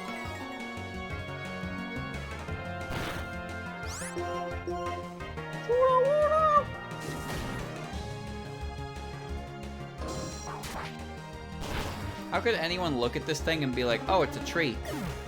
Like, you have to be some kind of stupid to look at that thing and be like, yeah, that ain't real. That's a real tree.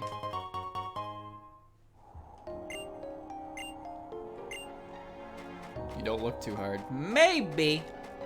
Maybe you're correct. Wait, where am I? Oh, nice, Rock Tomb. That sucks. You can make it shake by interacting with it. Yeah, it's an option, I suppose. Nothing else over here. I'm going back to the doctor because the doctor can help me. Well. Dr. Zaius! They say it's a weird tree. But everyone knows the Pokemon Sudowoodo exists, so wouldn't they at this point just know it's Sudowoodo? That's a cool Pokemon. Chad, I think Aggron might be one of the coolest Pokemon in all of Pokemon that is also, like, terrible. It's just not right. It really is just not right. How a Pokemon as cool as Aggron can be as bad as it is. It's not fair.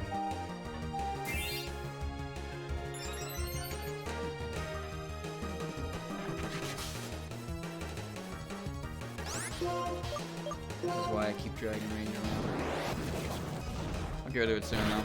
It's gonna outlive its usefulness real fast. Aggron's so damn cool. For some reason though, Gen 3 had a few Pokemon that you could catch early game that didn't evolve till the end. Like Exploud and Aggron. Aggron looks cool, Exploud looks cool. Exploud is a terrible Pokemon. Did not need to evolve at level 40. Glalie sucked too. Glalie's ass. I'm gonna throw a rock at this Ninjask. Watch this. He's never gonna see it coming. See, he's dancing with swords. He doesn't know that I have a rock in my hand. Should've paid attention, dude.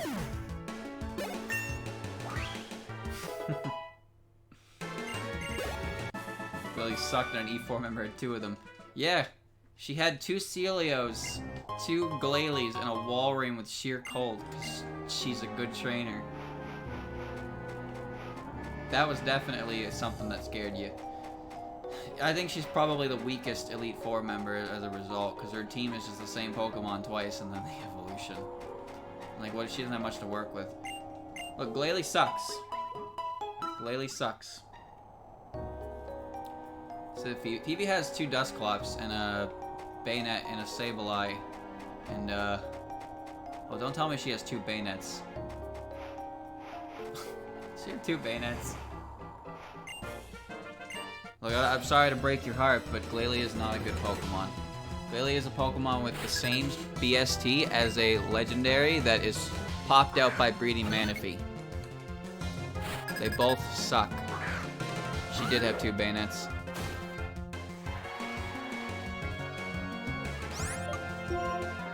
Nice.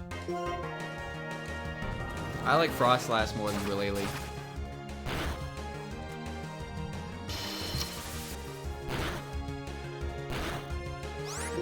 Stored power, huh?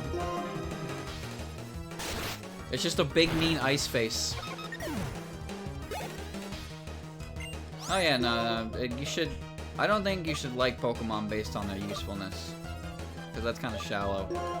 But like, on the other end of the spectrum there, you're more likely to use a Pokemon if it's good, thus building a genuine connection to that Pokemon and liking it more as a result. If you tell me you like Sunflora though, then I won't hear it. I hate Sunflora.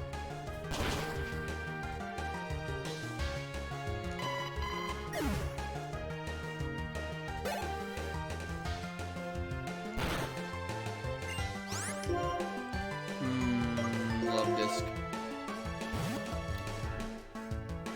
The thing is, now, I think the reason that Gallade exists is because when they made Gardevoir, they thought, like, Gardevoir's name is Surnite, right? In Japanese. It was supposed to be a knight, but everybody looked at it and thought, that's a pretty girl, and then they made Gallade as a result. So like, oh, alright, well maybe we should try that again. Of course, I don't have any confirmation on that. That's just my opinion. Why Frostlass? I don't know, but I think it's pretty cool. Frostlass is one of my favorite Pokemon. Calm mind. I'm too angry to think rationally. I'm Polnareff. Sunkern still have the worst base stats. I think so. Don't talk about Gardevoir's pog face. Please. Just don't. Just don't talk about that.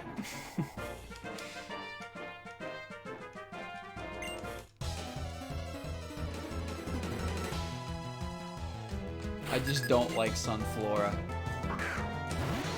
When you get a Pokemon that is, like, legitimately bad on purpose, they usually evolve into something good. Not Sunkern. Sunkern did not do that. Magikarp turns into Gyarados, and that's sick.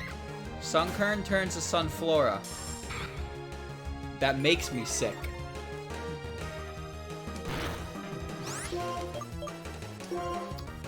I have hiccups now. Oh, great. Yep, and I swallowed air. Whoops. You ever just swallow air and it doesn't sit right? I hate Sunflora, and I will never not hate Sunflora. Remember that Sunflora I had to use in Pokemon Stadium 2? That Sunflora was supposed to do everything I needed it to, and it never did. All it did was hit itself in confusion and miss every time. And then I actually got it to do the Ditto with another Sunflora, and I lost to the Sunflora's Hyper Beam. I got Yuka'd. My own strategy. I love that the Sunflora had Hyper Beam though. That's the most Yuka shit you could have gotten. But unfortunately, unlike Yuka, Sunflora couldn't do shit. It just showed up and lost.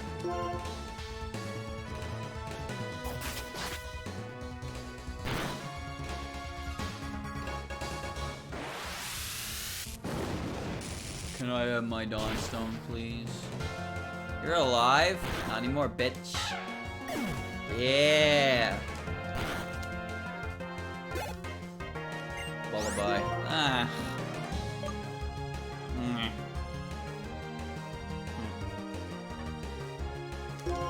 I don't know. Yuka's also bottom tier POFB. That's because she's not trying. Alright? She's just not trying because she doesn't want to try anymore. She's too strong to try. And that's what everyone who likes Yuka is going to tell you.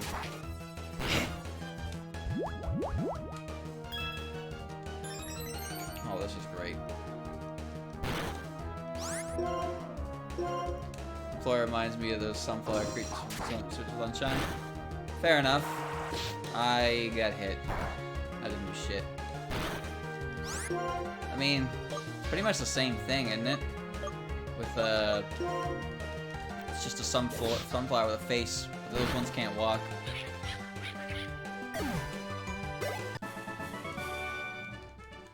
I hate it.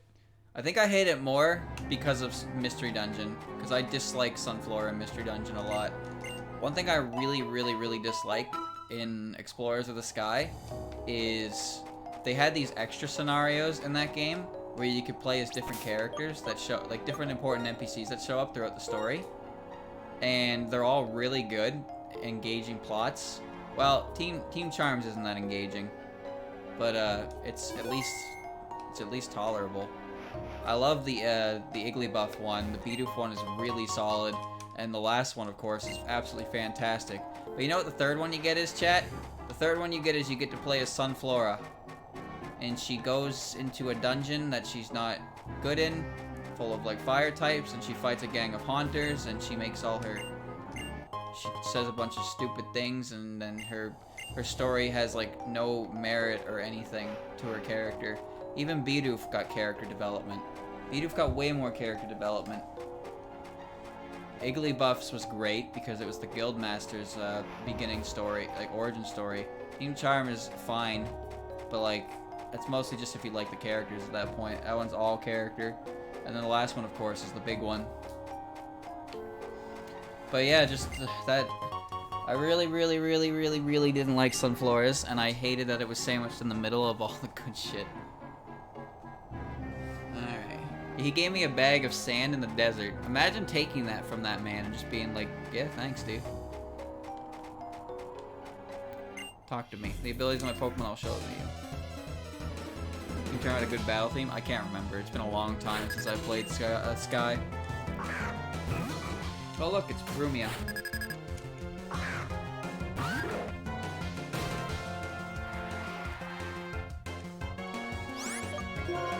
Let's see, what do I want to do here? Does Miracle work on Dragon Rage? That's I actually don't know. It does? It does 80?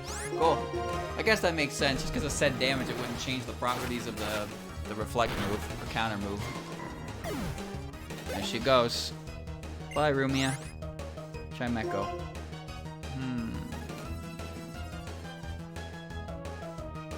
Nah, I'll stay. I'm kind of hoping that I can carry myself through the electric gym with this. But if any of them have HP Ice, I just lose.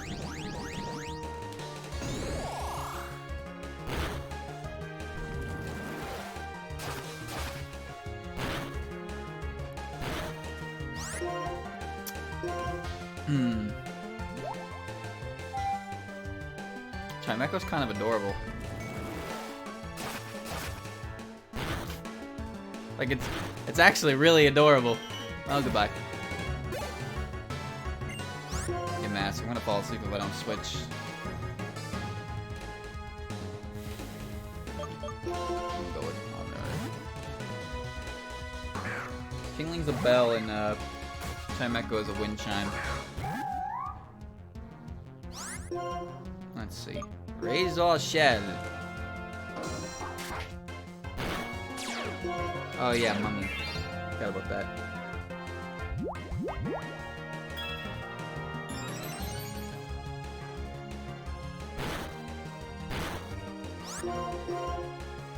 We'll get there when we get there. The boss is right around the corner. Hawk.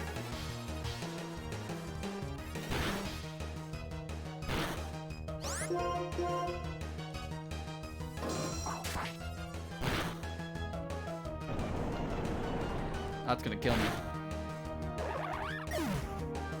Now nobody gets the EXP. Cool.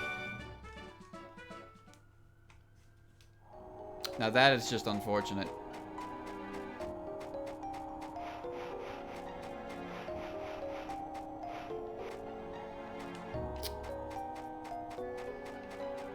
There he is. I don't get the EXP for it, which makes it annoying.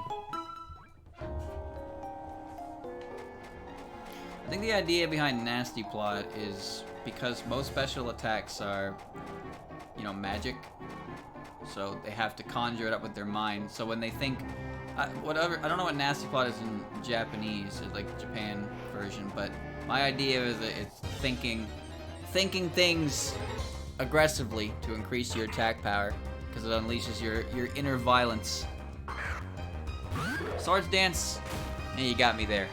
You're dancing with swords. Maybe you're just a badass that your punch will hurt even more. Something like that. Because Calm Mind focuses, and then Nasty Plush is like, I'm gonna hurt you really bad.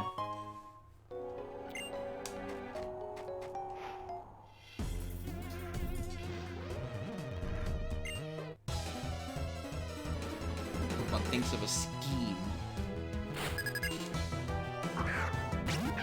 Fake Tears lower special defense because psychological warfare is a bitch.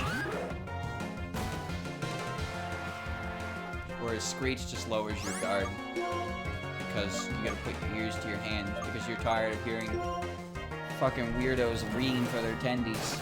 And they punch you in the gut and you're not protecting yourself and you're done. You're dead.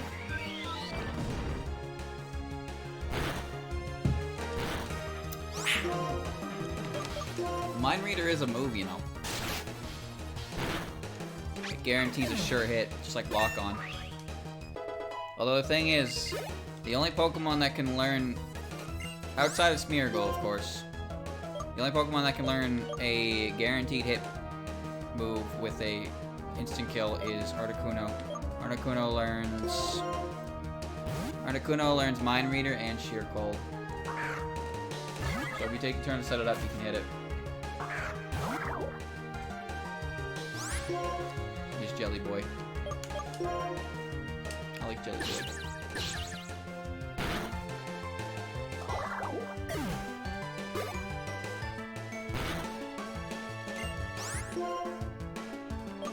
Haunter. Water. Amnesia. Well, under the same idea that special attacks hit you, Amnesia would make you forget how to feel pain, I guess, is the idea. You forget your senses. So if you were to get hit by something, your body wouldn't register it, so you're better at taking it. As opposed to getting punched in the gut. If you got punched in the gut, you would probably feel it, but if you stuck your hand in a fire, or like something like was burning the side of you, you wouldn't immediately notice it. You ever notice how sometimes things don't hurt until you notice them, and then they really start to hurt? But like, you tend to notice immediate physical trauma. I have Aqua Jet.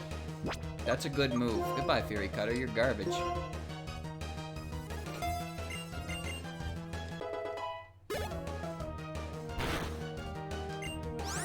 That's just my take on it. I don't want to fight this thing with. Can't hit it. Bird up.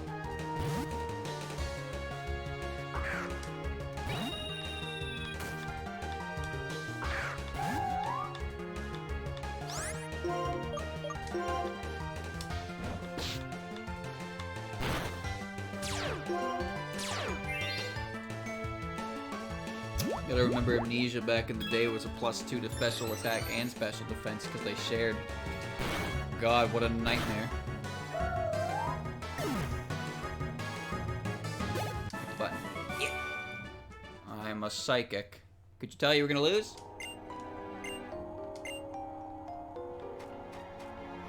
Yeah, Amnesia was the best boosting move in the game because it was effectively a double in 2 stats. And Psychic types had it. And because Psychic types were special attack orientated and their special defense was part of that, they were incredible special walls. Alakazam's special attack stat was tied with his special defense. And you know Alakazam's special attack is like base 140 or some wacky shit like that. So that meant you were only hitting him physically. And if he used Calm Mind, or well, Calm Mind didn't exist, I don't think. But I don't know if Alakazam learned Amnesia. Actually, it might not have. Alakazam had a signature move, Kinesis, which was a 85 accuracy move that lowered accuracy by 1 stage. It's probably one of the most useless moves ever created, and that's saying something. Double Dragon Claw. Alakazam is definitely really, really good in Generation 1. If you can believe it, he's not even the best. Aside from like Mewtwo and Mew, obviously, Pokemon like Tauros were ridiculous. But yeah, no, Alakazam was basically, I'm on the field, I'm going first, and if you don't die to this Psychic, then I am going to die in return. Going off competitive play in Gen 1, the best Pokemon not named Mew or Mewtwo was Tauros. Because Tauros was just the embodiment of everything wrong, almost everything wrong with Gen 1 mechanics. Tauros was really fast, had great attack, good stab on Body Slam. Body Slam, one of the best moves in the game because 30% para chance. Critical hits were dependent on your speed stat, so Tauros' crit rate was like above 20% on the, I believe around like, yeah, above 20%-ish. I don't know, I need exact numbers on that. Tauros also had access to Blizzard, and his special stat, while mediocre, was not at the time because it shared it with the special defense stat. So it could use Blizzard to break through Golem and Rhydon, so it could not get walled by those two, because those are the only 2 Pokemon in the game that are rock ground, and they're used to block Zapdos. Even though they die so easily to something as simple as a grass or water move, they were used in OU meta because they just completely stopped Zapdos from doing anything. They legitimately stopped electric types from doing anything at all because electric types coverage back in the day was nothing.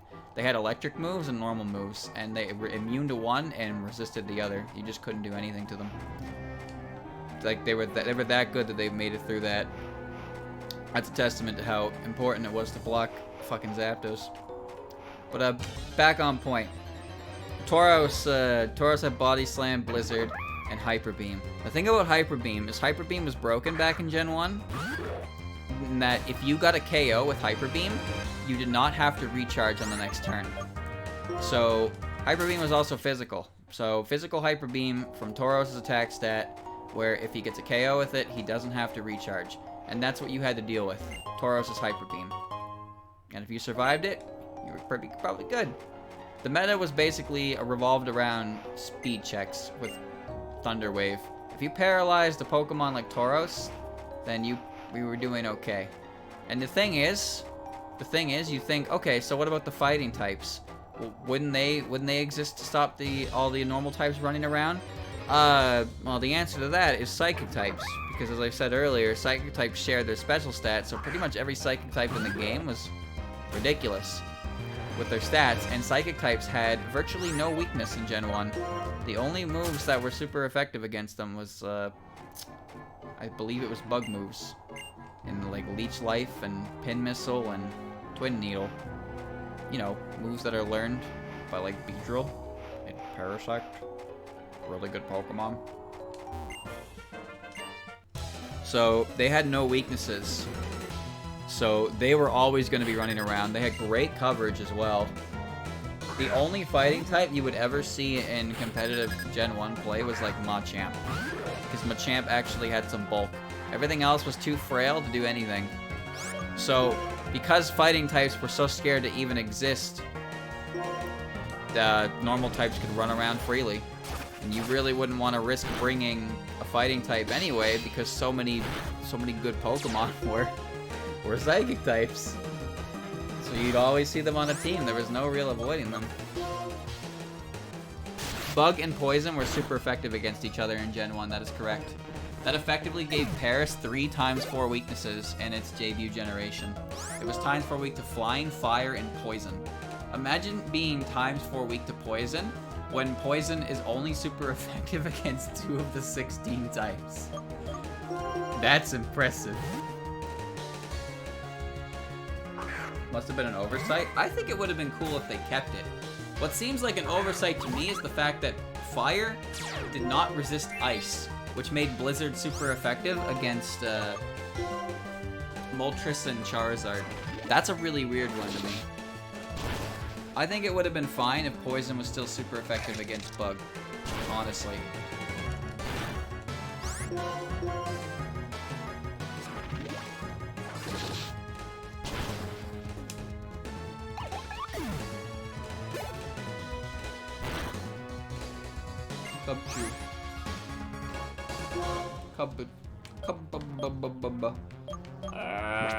I hit the wrong button again because I can't tell my button my finger is on until it's too late. Now I'm going to die because Cubchoo's going to sneeze on me.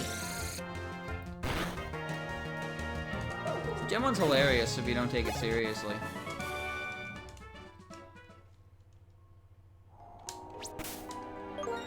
It's fun to reminisce on how it was back then. Even if I didn't directly play competitive myself, I did play like early gen Pokemon. A lot of these things, well, see, a lot of these things we just accepted them as like what they were back in the day, right? It was just like, oh, okay, rap just works forever, constantly. Oh, if I wake up from sleep, I don't get a turn. So if I don't have speed, I'm going to be constantly put back to sleep. Stuff like that. Even the stuff that we didn't even, like, you wouldn't even know as a kid, like how critical hits are tied to your speed stat, which is bonkers. And then moves like Slash and Razor Leaf are 99% chance to crit, essentially, because high critical hit ratio means move always crit. And then you have Focus Energy, which doesn't work. Focus Energy does not do what it's supposed to. I'm pretty sure it even does the opposite to make it worse. I'm gonna go on this big tower here.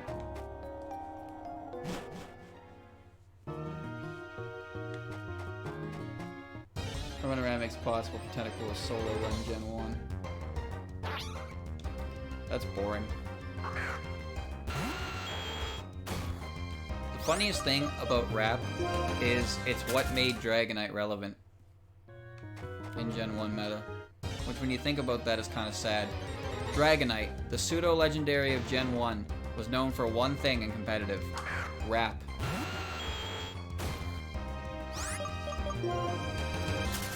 There's a gasoline here somewhere. I'm gonna go to the main building. I should have done it first. I thought there would have been something in here, though. Your mask? No, sorry. I'm not feeling Coffin Boy. He had no dragon moves. There were no dragon moves.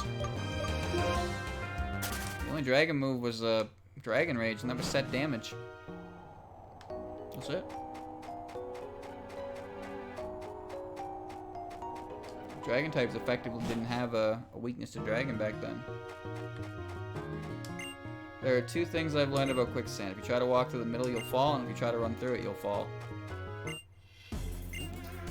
Oh, I maybe should have switched my Nidoking, because these are psychics. Oops. Oh, is rap a thing? So here's how rap worked in Gen 1. When you used it, it prevented your opponent from actually moving until the move wore off itself. However, if you were faster than your opponent, there was nothing stopping you from just clicking the button over and over again. There were also variations with Fire Spin and Clamp. The only way you could get around those moves is if they missed. Otherwise, you literally had to wait there until Rap went through its amount of turns, and then you had to hope that it missed again, because there's no reason not to just press it over and over and over again. Because see, that right there sounds like an oversight to me. Sigilith. I'm gonna hit it. Basically stun. Yeah, basically, yeah, it's a stun lock. The only thing that, I guarantee that if Rap was 100% accuracy, there's probably a chance it would have got banned. But because it was not perfectly accurate, who knows? Rap stun in round 2. Yep. So speed control makes it so you'll never be faster and you'll always have to deal with Rap. And then you get that one lucky dodge and then you're paralyzed. Fully paralyzed. That's why Pokemon Stadium 2 is a better game. I like playing that one more than I would have liked playing the original.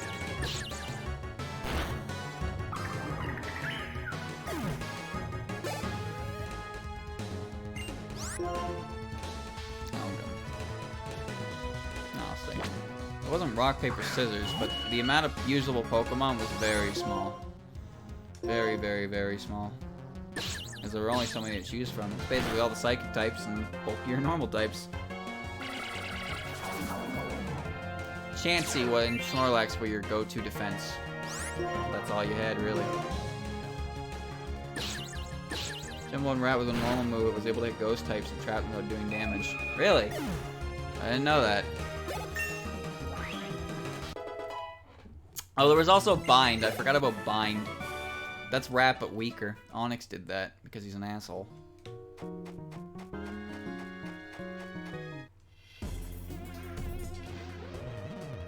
Just being here fills me with magical power. Cool. Bind, Wrap, Clamp, and Fire Spin. Bind is bad, yeah, but Wrap is also bad. They're all bad moves, but in Gen 1, it didn't matter that they were low base power. Because you just, if you hit it, you effectively won.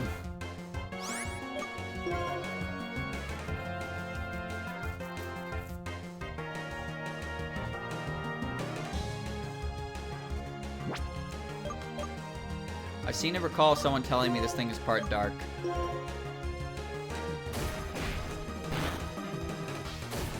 It's correct.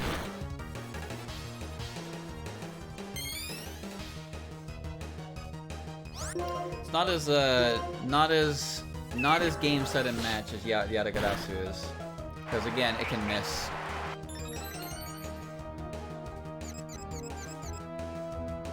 The Yatagarasu strategy was that it was if you used it when your opponent had no cards in their hand, they were not allowed to draw.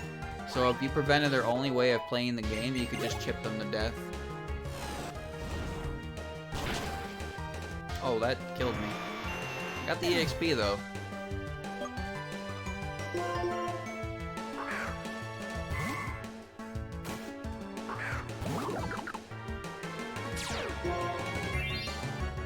Magic card.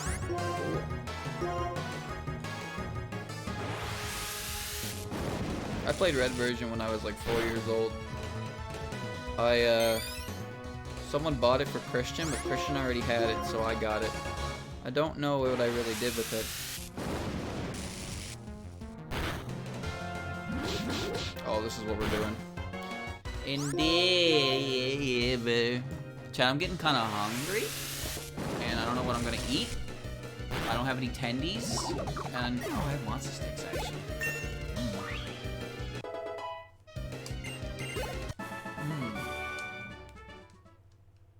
I know how to get out of the house when I first played Red. That's unfortunate. But we've all been there.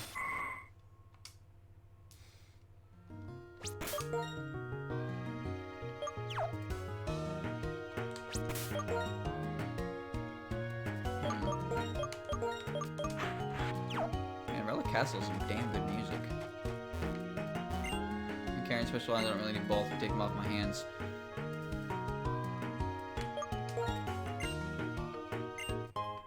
Clamperl evolves the Goribus Knight. Cool!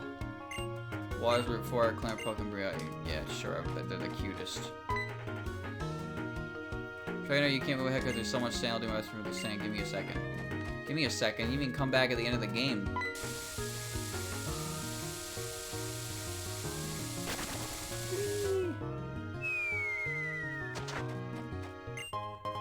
Old Amber. Oh, I want that! I like Aerodactyl. So where's the Ghastly?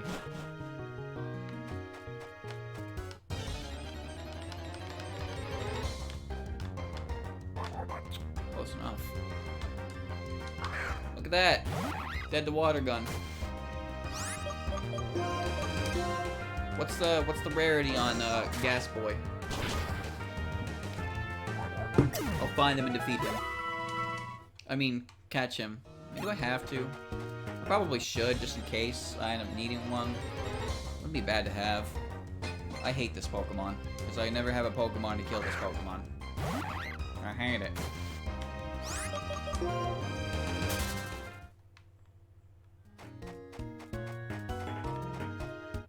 Nighttime. 20% in the basement floor. Oh, I see. I need to go down some more.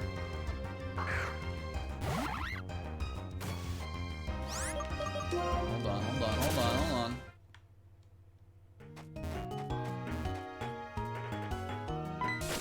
Down you go. Pretty sure there was a glitch in Gen 2 that if you had too many things going on in the field and killed too many Pokemon with it, it like crashed. Something to do with Sandstorm, but I didn't read it. I didn't read into it, but I definitely remember that.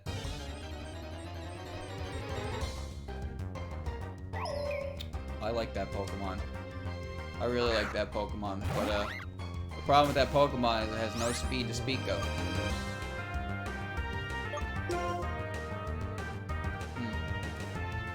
But the thing is, I have 0 special attackers. Chad, I think I might get rid of Nidoking. I don't have anything, like, Nidoking can't do anything, and I have a ground type, and Poison's not exactly the best type ever. I think I might replace Nidoking with the... Do I want Gengar or do I want Chandelure? Nidoking was a fun idea, but, like, I don't have anything to use it with. Sheer Force doesn't do shit right now. And I need actual TMs, at which point, I haven't bothered.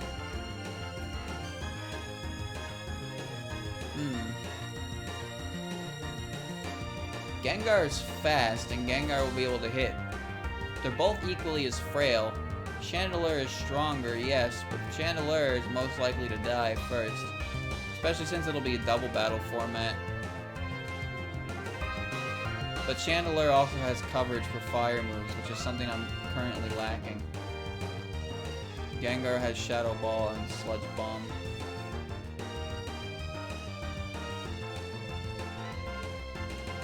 Yeah, you know what, chat? Let's do it. Let's catch Candle Jack here.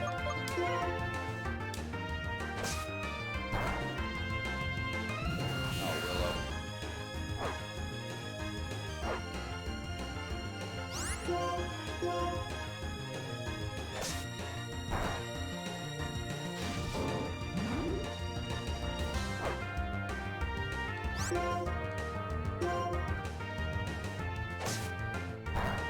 Working on it. Chat, you know what you should do? You get a male Litwick, right? And name it Palpatine. So then when you evolve it, it becomes Chandelure Palpatine. Heh.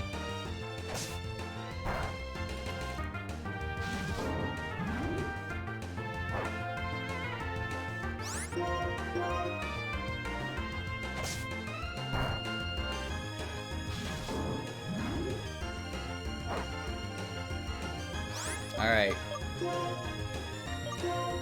What do I have?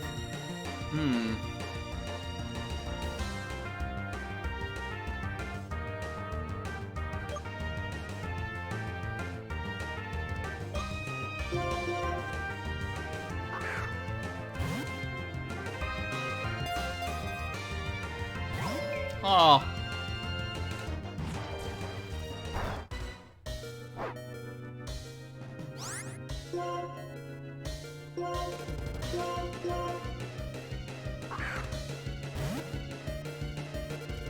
Premier Balls look so cool.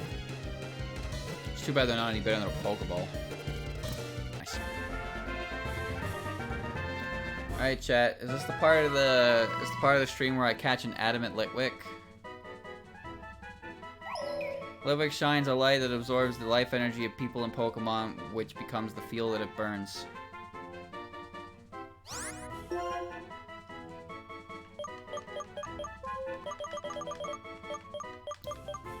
Where's the F? Alright, Futo. It's time to burn shit to the ground. Yeah! I don't really want Ghastly now, but I know where Ghastly is. Kinda want the Litwick. Look at these boys. Look at these boys! Is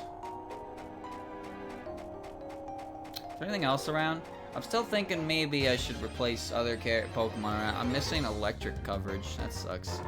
Trampinch.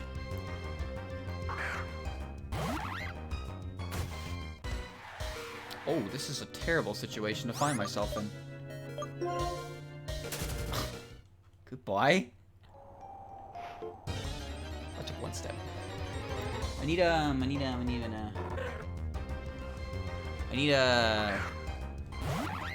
I don't know, chat. Maybe Galvantula. I like Galvantula. Galvantula has bug coverage and electric coverage. I think, and I really like that Pokemon, so I'll probably get that later down the line. Alright, heal me. I really like Galvantula. I think it's sick. So the team would end up being, whenever Polynarp decides to evolve. Fighting, water, yeah, fighting, again, psychic. Flying is always good to have. And then ground dragon. And then we'll have a fire ghost, and goggles will probably get... I think I'm probably gonna switch... I'm gonna switch Nidoking out before I switch goggles out. Compound... That's right. Compound Eyes, Galvantula lets you use Thunder, which is sick. Coverage... I mean, when I say coverage, I mean, like, having different moves available for different Pokemon. Like, you wouldn't want to run a team of 6 water types, because you would only be able to cover... You would only be able to fight Pokemon that are weak to water or neutral to water, and you aren't weak against. That kind of thing. So I like having a lot of variety. You can't cover every single type in the game with a team of 6. So some Pokemon are always going to be more difficult to deal with than others, depending on the playthrough. But trying to expand it as well as you can, it always works. I try to go for a 3-3 split of physical and special. That didn't end up happening in XG. XG was just physical attackers all over the place. That's all. That's just how I try to build my team, where I have an even spread of special and physical attackers and good coverages. I try not to share types too often. I still don't know how to get that. Let me figure it out before I move on. Did I talk to the doctor? I did. I'm gonna go get Litwick out of the PC. How do I get down there? There's even a trainer. Hold on, let me get Litwick first.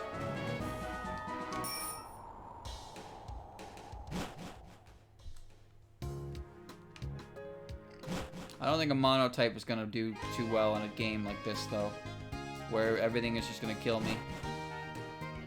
Unless I have the proper move to deal with it. I keep thinking I can just handle things, and then I get my ass kicked. Bug types have been prominent in metagame? Yes, but also not, because it's kind of weird. The most prominent bug type to appear in the meta is Scizor, and that's because of his steel typing. It's not actually because he's a bug type.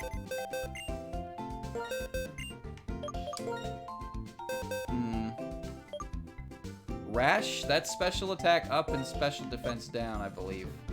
Yes, it is, because my Shaman was the same. Flame Body. Is that good? Not terrible.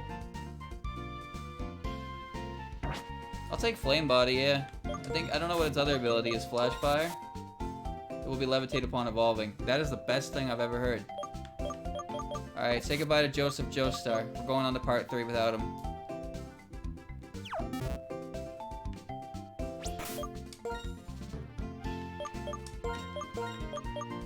Alright, Pluto. Time to burn the house down. Oh, I need a Dusk Stone to evolve Lampent. I forgot about that part. Can I hit the pause button?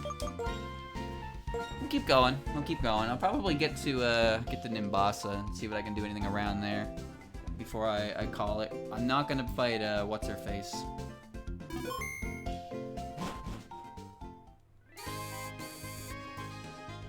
Thematic runs are kind of cool. Alright, chat, I'm just not really big on challenge runs anymore. They kind of run their course for me, and I'm numb to them. Even the neater ones, they don't really interest me.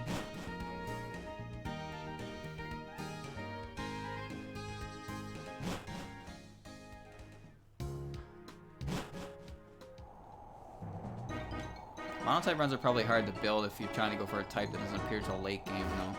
But in games like this... Oh, here we go. Bloom Fossil. Nice. In games like this, where there's so many options early on, it works. I thought it was cool that you could find Riolu so early on in Black and White, too. but they were really rare. But I ended up catching Mareep and Growlithe and using them.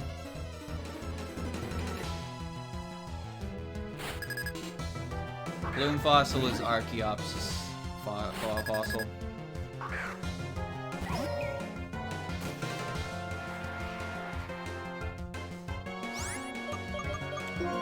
Not the greatest first matchup we're dealing with here, huh? Polnareff, you're up. I will set fire to the rain.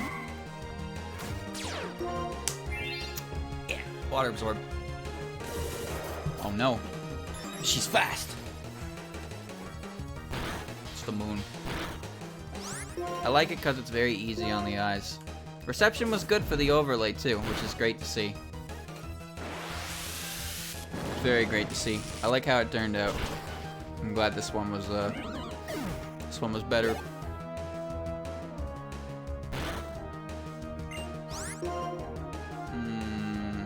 Karate chop. Wait.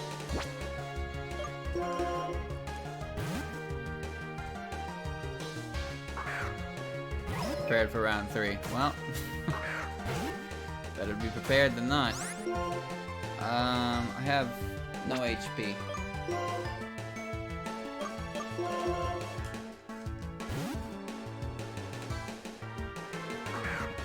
I like the contrast of purple to reddish orange. I really do. It's really good. The purple is very imperishable night, and then of course the orange is Moko. It's a good connection. Of course, you could also say it's like Pokemon Sun and Moon, because I definitely saw that. I saw that in it as well, because of the combination of those. But this one is more, it mixes more into it than the other one, because Sun and Moon one is just like, it's purple and then it's red. It doesn't blend into itself as well. Or Chen into Yukari. Alright. Alright, shithead.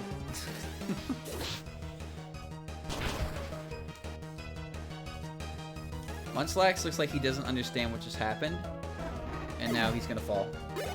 Poor guy. Snover. This is actually a Pokemon that Futo can kill in one hit.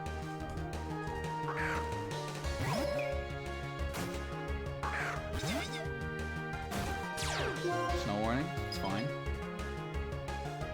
Watch as I set it on fire. Uh-oh. Futo, please don't burn yourself. Futo, why?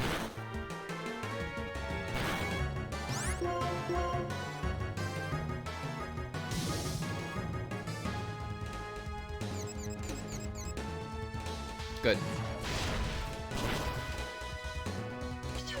She did it!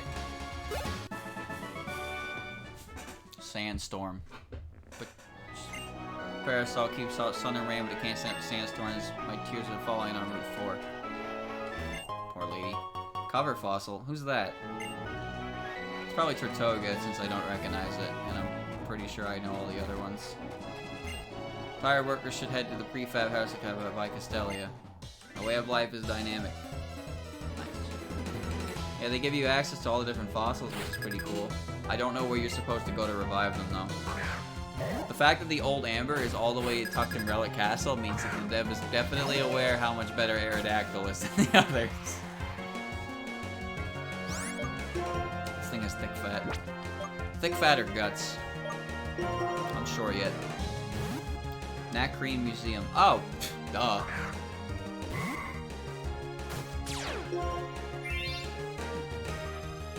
I don't think I'll end up using a fossil Pokemon though.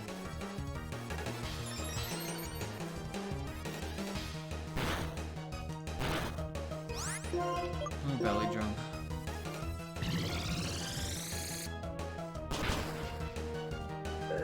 Fossil Pokemon are really cool, but I don't think a lot of them are very good. My personal favorite is probably Archeops, followed by Aerodactyl. The only reason I say that is because I liked Archeops before Aerodactyl, even though I pretty much liked them both equally. So it's more so just who I liked first at that point. I used to really like Armaldo, and I can't tell you why, because I don't know why. I really don't know why I liked Armaldo so much. I just thought it looked super cool, I guess. But, yeah, my opinion of it is mellowed out. It's not as cool as it used to be. Flying Gym Acrobatics was so stupid. Man, you don't have to tell me. Cradilli is cool too, but I hate that thing because I could never fight it properly. I think Omastar and Kabutops are cool too. Stay in. I don't know about this guy though. I don't think Rampardos looks as cool as I want it to. And Bastiodon, I think Bastiodon looks kind of cool, but it's not.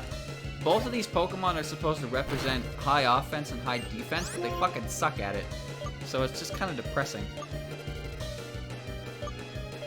It's like, oh, here's the strongest sword. It has a ridiculous attack stat and no defense, and it has no speed, so it just gets hit and dies. Here's a ridiculous. Here's the impregnable shield, super high defense. It's Steel Rock. It dies to fighting and ground, and it has no self-sustainability outside of rest. Like, cool. You're not doing your job very well.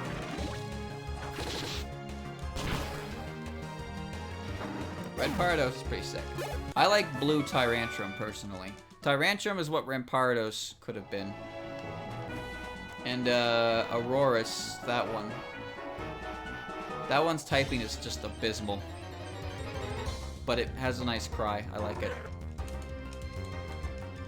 There's one thing that I dislike about some Pokemon is when they gain their ability, which is just a weather ability, and that's what they are now. They're a weather bot. I feel like that just kills a Pokemon. Well, but it doesn't kill a Pokemon because it makes them actually usable and competitive. But at the same time, that ability is so like loaded that you would not use it. If you're using that thing, it's because of that, no other reason.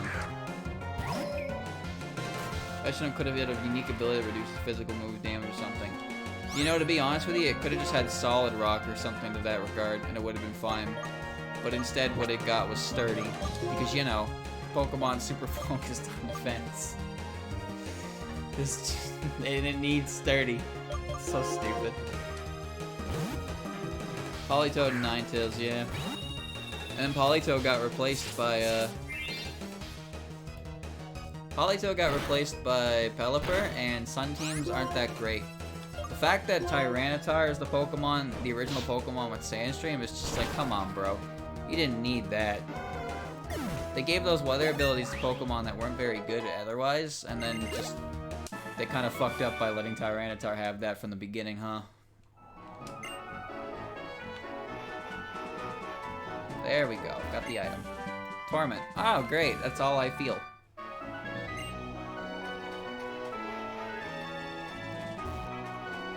I'm not really a fan of weather in Pokemon, to be honest with you.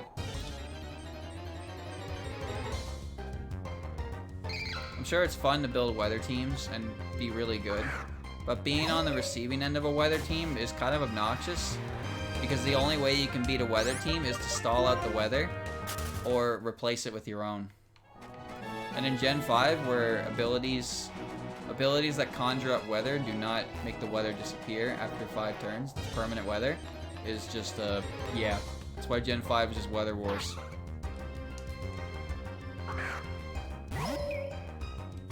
Haswim is a Pokemon that is 100% dedicated to weather, yes. But, it's not that good. It should be good. I don't understand why it doesn't have a Sandstorm variant. That's the part that confuses me. It has a form for Sunny Day, for Strong Sun, for Downpour, and Hail. Well, it's just Rain, Sun, and Hail. I don't know why I'm saying it like that. But nothing for Sandstorm.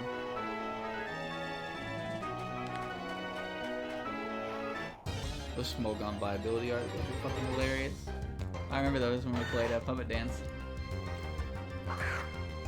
God, they really ripped into a few of those Pokemon, didn't they? I don't do competitive battling either, don't you worry. I didn't like Gen 5 meta because when I tried to play it, it was just Politoed all over the place. And Gen 6, I wasn't really a fan of Kangaskhan, and I really, really hated Talonflame.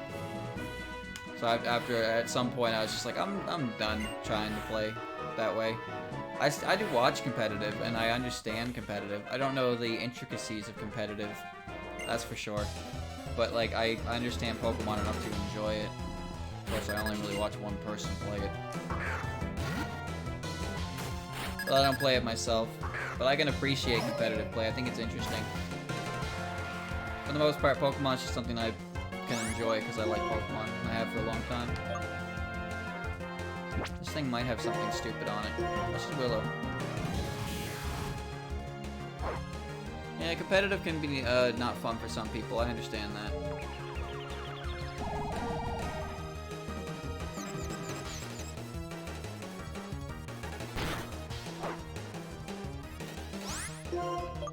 And now we hex. Come on, Futo. You're better than that.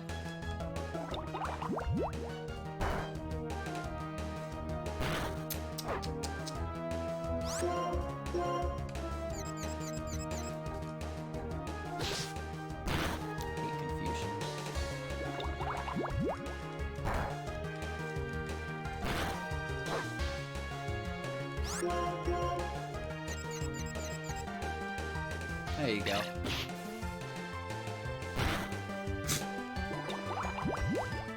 This is also back in the days where Burn actually did a substantial amount of chip. So that's pretty cool.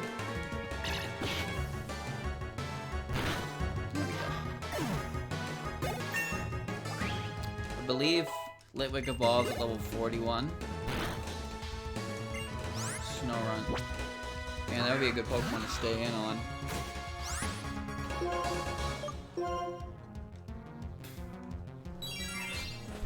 Oh, I should have known. Moody. Oh no. Evasive. Oh my god. Special attack.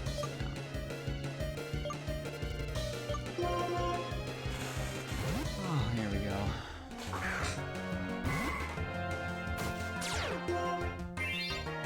Oh, right. Now it's my turn, bitch. Speed. Evasiveness. Special attack. Evasiveness. That doesn't matter because I specifically switched into this because I have these moves. Okay, that's not gonna take too long. Oh, we should go through another turn of Moody. I hate Moody. Special attack Rose. Moody's so confusing. This ability would have been fine if it didn't affect evasiveness. It doesn't anymore, I don't think, so there's that. That was definitely a big factor for it getting banned. Acupressure 2, I think. Accuracy rose sharply.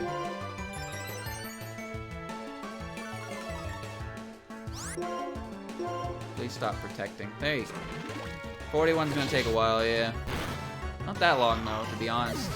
Probably like next gym will be like right on the cusp of that. But I'm not using Lampent for that because Lampent, unless Lampent has Levitate. Speed. I'm staying in. I'm pumped. What's the point of protecting competitive play? Toxic stalling in singles and in doubles, it's pretty much essential.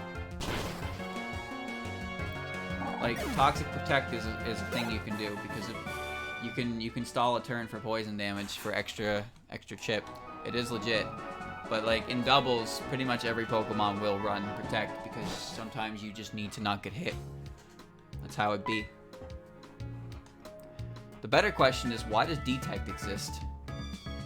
It does nothing different. Hello, Asprey. Come here.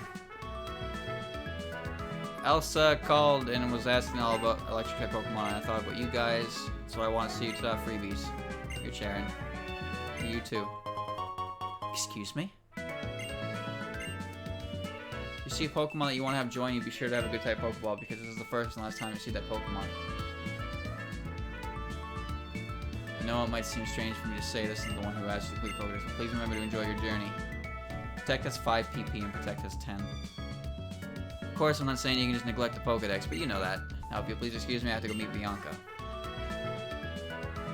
The only reason you can run Detect is to avoid in prison, but it's just, like, confusing. Because I'm pretty sure Detect existed all the way back in Gen 2, when prison didn't. Since the professor gave us the Pokedex as a reason to send us on our journey. At least that's what my mom told me. They wanted us to go out and see the world, so my mom, Bianca's mom, and your mom made a request to Professor Juniper. Actually, what should we do now? I think I'd like to show the professor my thanks by going to Route 4 and catching the Pokemon I haven't caught yet.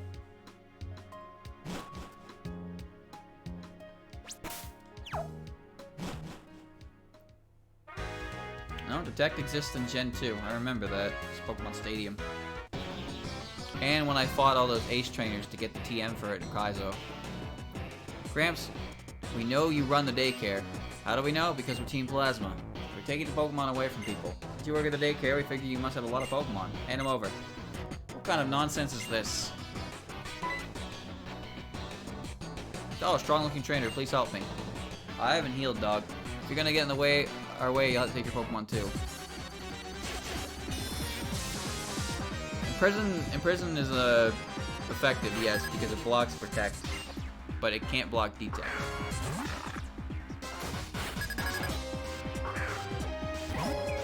Kinda wish I had those Cherish balls. Anyway, here's Mawile.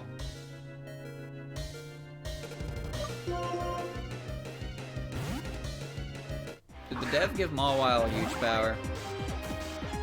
Thunder. Ah, I see.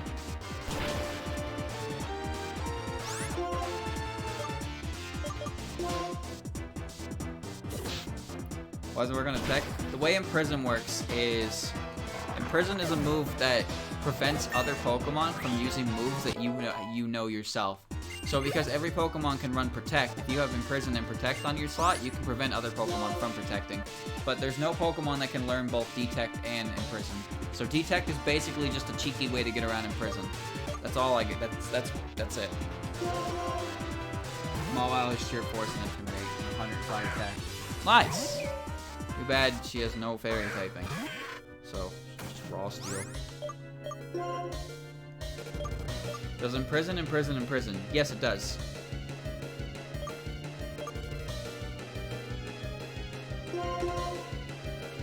If you win the speed, if you're faster, Imprison will block Imprison, and it'll prevent Imprison from being used.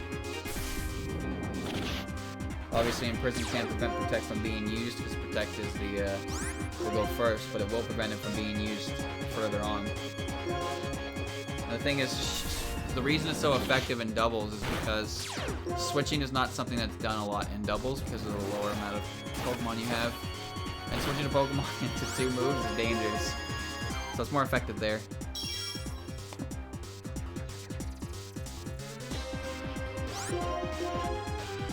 You need to mimic Shadow Ball to imprison it to protect your Shedinja. What the fuck? I never did the battle CDs. I don't even know what you got out of it.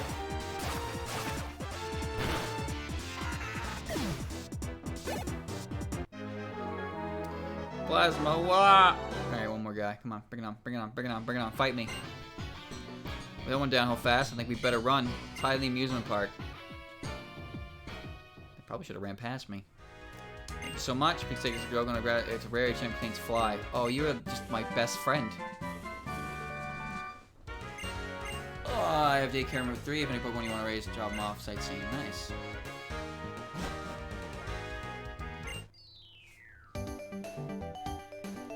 The professor told me Nimbaz has a lot of things to see and do. The amusement park, big stadium, small court, and battle subway. Going to see the Pokemon musical. See you later.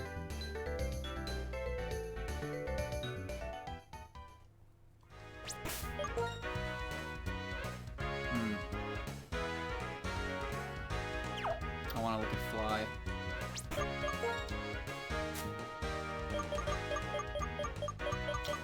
It's better than a wing attack.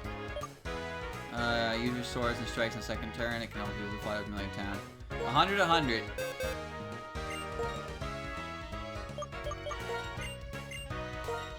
That's a good move. Yeah, that's better than wing attack. I'll take it. 100 accuracy, 100 power. That is definitely the kind of upgrade Fly needed. Why Fly is inaccurate to begin with is beyond me at all, but I also feel that way about Cut. Those moves aren't that good. Why make them inaccurate? Like, Cut is barely better than Scratch or Tackle, and considering where you get it in every game, there's no reason it should have there's no reason it should have an accuracy penalty. None at all. In Boston City Rocks, guys are giving HM called Strength Freeze, so he's in somewhere near the Pokemon Center. Why don't you go look for him?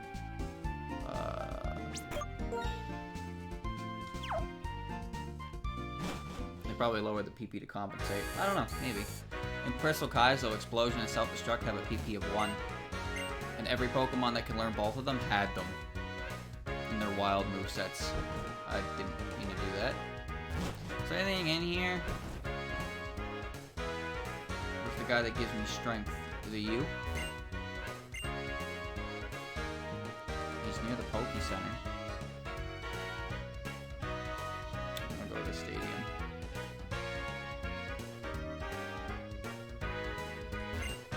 Small court. This is how I made a lot of my money in Gen 5 going here. These just switch out, you get different trainers. You don't need badges for Gen 5, that's right. So I can just fly wherever I want now. Convenient, but I don't have a need to. Let's do this. This is a daily event, so I can do this before ending it. There's no one here. I don't play basketball just because I'm tall. Maybe I grew tall because I want to play basketball so badly. Wait, what? Fight me. Fight me, dude. Still a rookie, but someday I'll be a great player. Oh, okay. I guess more trainers pop up the further in the game you get, because I remember there being like 3 or so. And yeah, the athletes give you a lot of money. So they're quite beneficial to fight.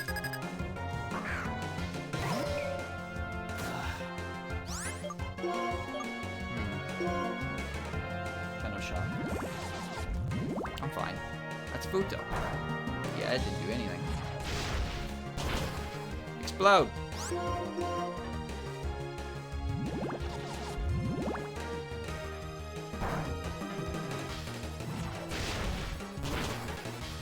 Yeah, the court's empty, but I remember there being a lot of characters around.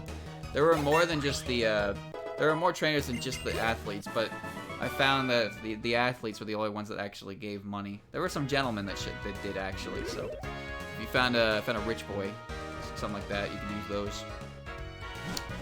But yeah, the sport changes daily, so I figured I might as well do these now. So next time I can do it again and get some extra levels as a result. These are the soccer players.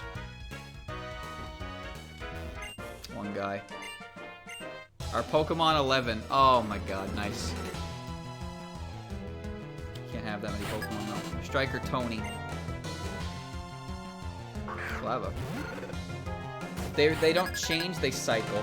So the big stadium is like soccer, football, and something else. And I believe the small one is tennis and basketball.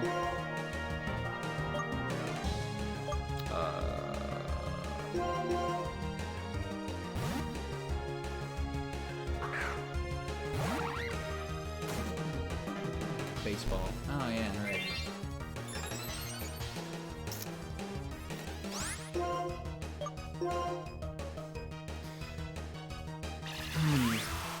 Thunder on Blizzard and on Hail. Thunder on Rain and Blizzard on Hail at 30% chance to go through Protect. What the fuck? But only in the US and Japanese version. Really? That's whack.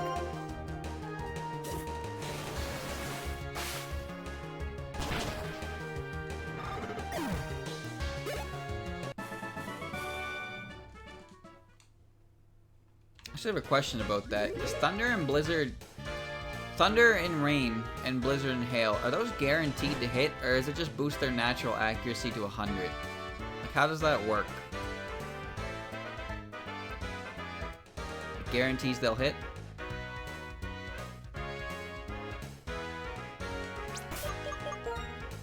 Guaranteed. Pog.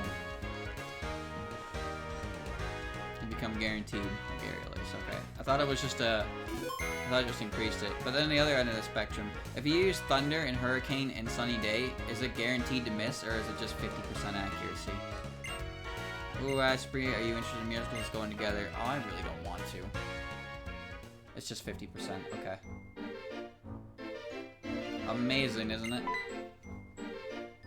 Hello, you two. How do you do? I'm the owner of this theater. Pleased to meet you. I must say, too, you seem like phenomenal trainers. What do we do here? We use props to make your Pokemon fashionable and glamorous. You want to join up and play dress up and use charge your prop case.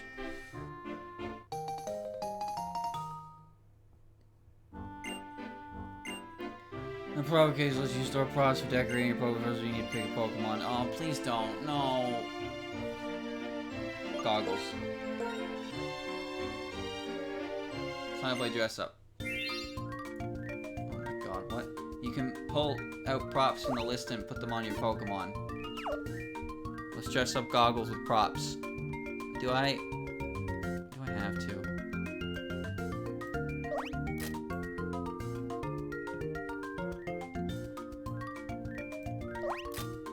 Yeah. That's right. Get rid of that. Give me this.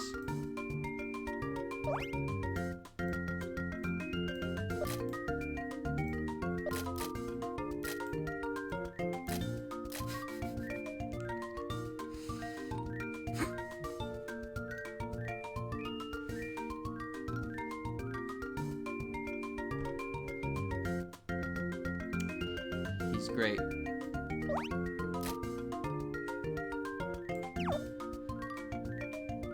He did it.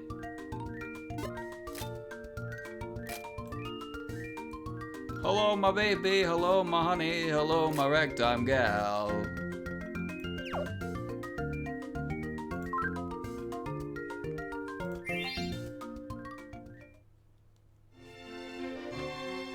Two of you did a fantastic job of coordinating everything. Utterly charming. You have a Pokemon, you can play dress up, you can participate in the Pokemon musical. Would you two please join us? The reception complete there, and I'll say a brief farewell. Eagerly, you're gonna be waiting a long time, dog. I didn't know what to do.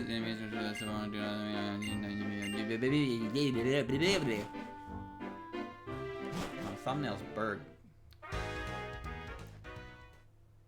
Chat, time for one of the best tracks to come out of Gen 5. Daddy, why are you here? What are you doing here? I've come to take you back home, of course. Your mother told me that you'd made it all the way out here. Haven't you gone far enough? No way. I'm gonna keep traveling with Asprey and my Pokemon. Absolutely not. Others do things their way, and we do things ours. Is that so? I'm not gonna say it, chat, but you already know what I'm thinking. Then, how about you do things your way, and I'll do things mine? Sweetie, you keep going on your travels. Hey, who do you think you are? This is a family matter. My name is Elisa. Elsa? Elise? I don't know her fucking name. I'm this town's gym leader. I also happen to be a model. Just happen to be. You know, there are many people in this world. There are people whose ways of thinking may be completely different from yours.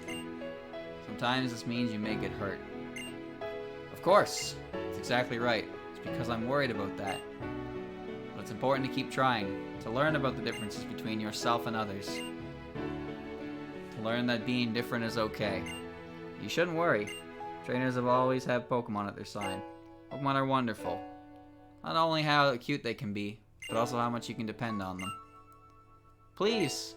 I know there's gonna be painful stuff like you're worrying about. I know, really, I get it. It's already happened. But like, listen, there are tons of nice people too.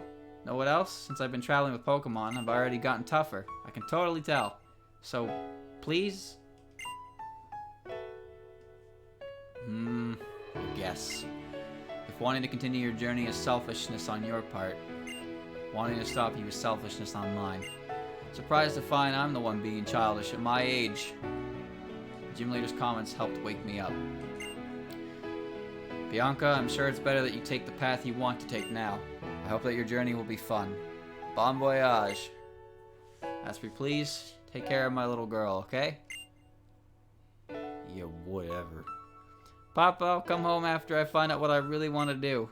I'm sure you've traveled as a trainer himself in the past. Being a parent must be hard. Did I meddle unnecessarily? You looked troubled, so I decided to chime in.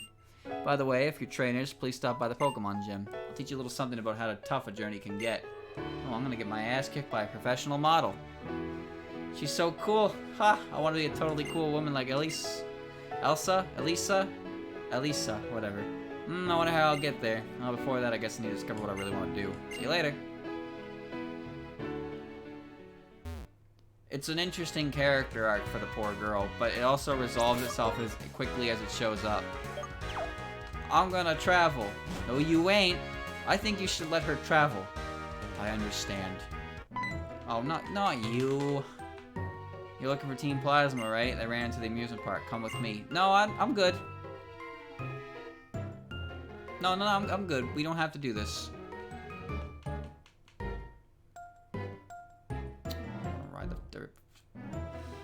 They're not here. Let's ride the Ferris wheel and see if we can spot them. I love Ferris wheels. The circular motion, the mechanics, they're like collections of elegant formulas. You are not good at flirting, dude. Why did I just agree to this? There's no one even manning this thing. Who's gonna stop it when we need to get off? First, I must tell you, I am the king of Team Plasma. Okay. Getsus asked me to work with him to save the Pokemon. Okay. Wonder how many Pokemon exist in this world. Which one am I in? I want off this.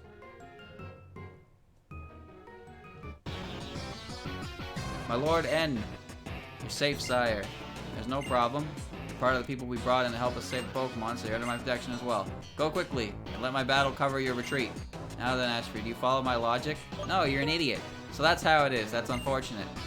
Then the future I envision, perhaps I can't beat you here and now, but I'll battle you until I buy enough time for these members of Team Plasma to flee. Do you understand what I'm saying to you? No. Oh, why do you have so many Pokemon? Oh, what are we doing? Why are they in Cherish Balls?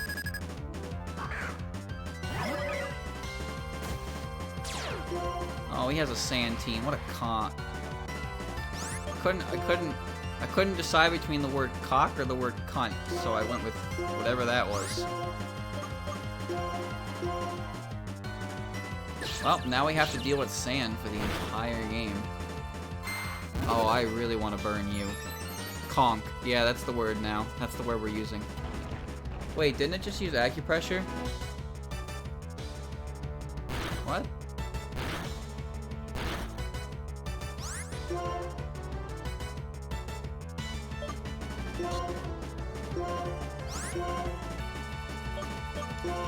Fuck it, see what happens.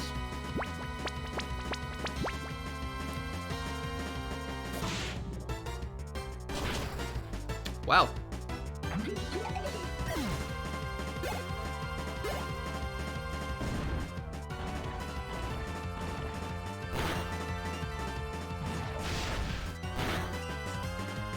Oh, double crit.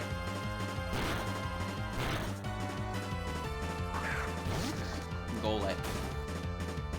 Your Pokemon look happy. Thanks for noticing. Alright, Digi Punch should kill from this range. I'm gonna burn Golett. Nice.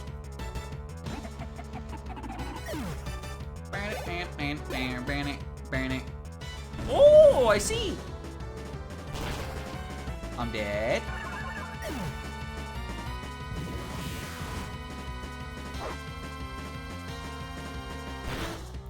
Sandstorm.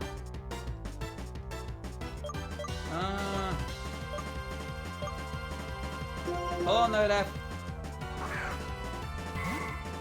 I worry not about Shadow Punch. Liger.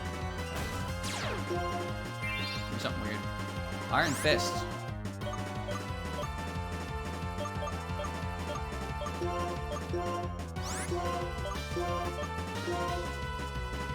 Feint attack. Uto is now dead.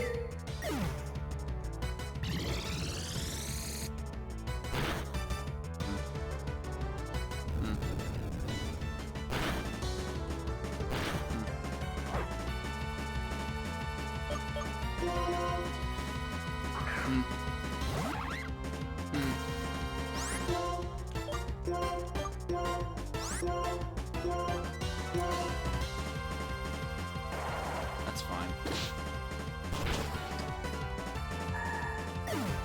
Oh.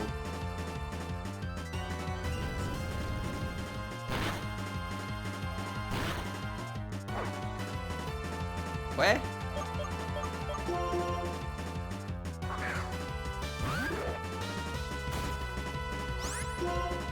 Isn't Razor Shell 100% accurate? What the fuck did I miss? Oh, Sand Veil. Now it makes sense. Oh my god.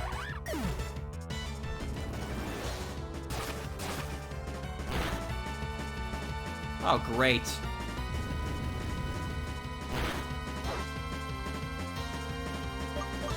Great, my entire team is now gone.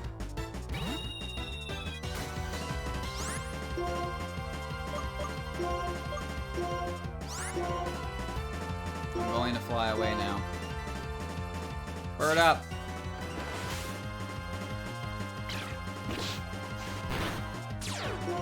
Bro, fuck off.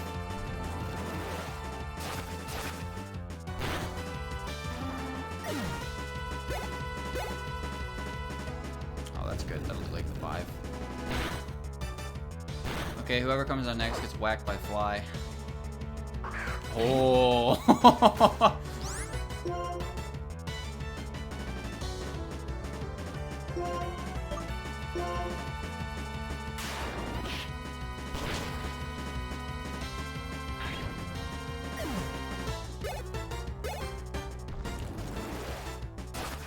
Good. Very good. There's still one more Pokemon. Oh shit!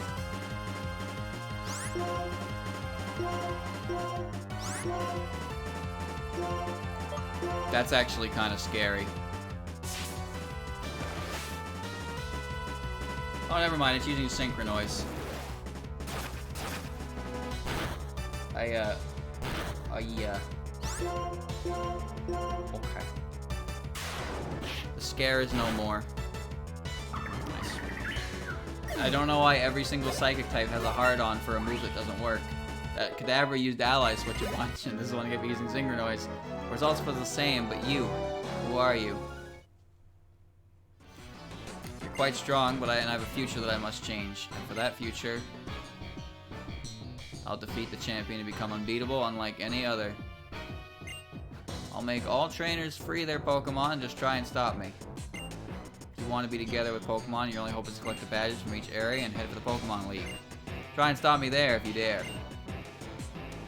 If your conviction is not strong enough, you will never be able to defeat me. Why do you have to get right up in my face about it, though? Alright. That's all I got in me. Elise is gonna be a massive pain in the dick. I have Dig, though. I can give Dig. Let me see. Oh, get off that bike. Let me see. So, they were level 33, so pushing myself to level high will probably work. I'll do that off stream. I'll push myself to level high. And then I'll just lose over and over and over again. To Elise until I want to rip my hair out.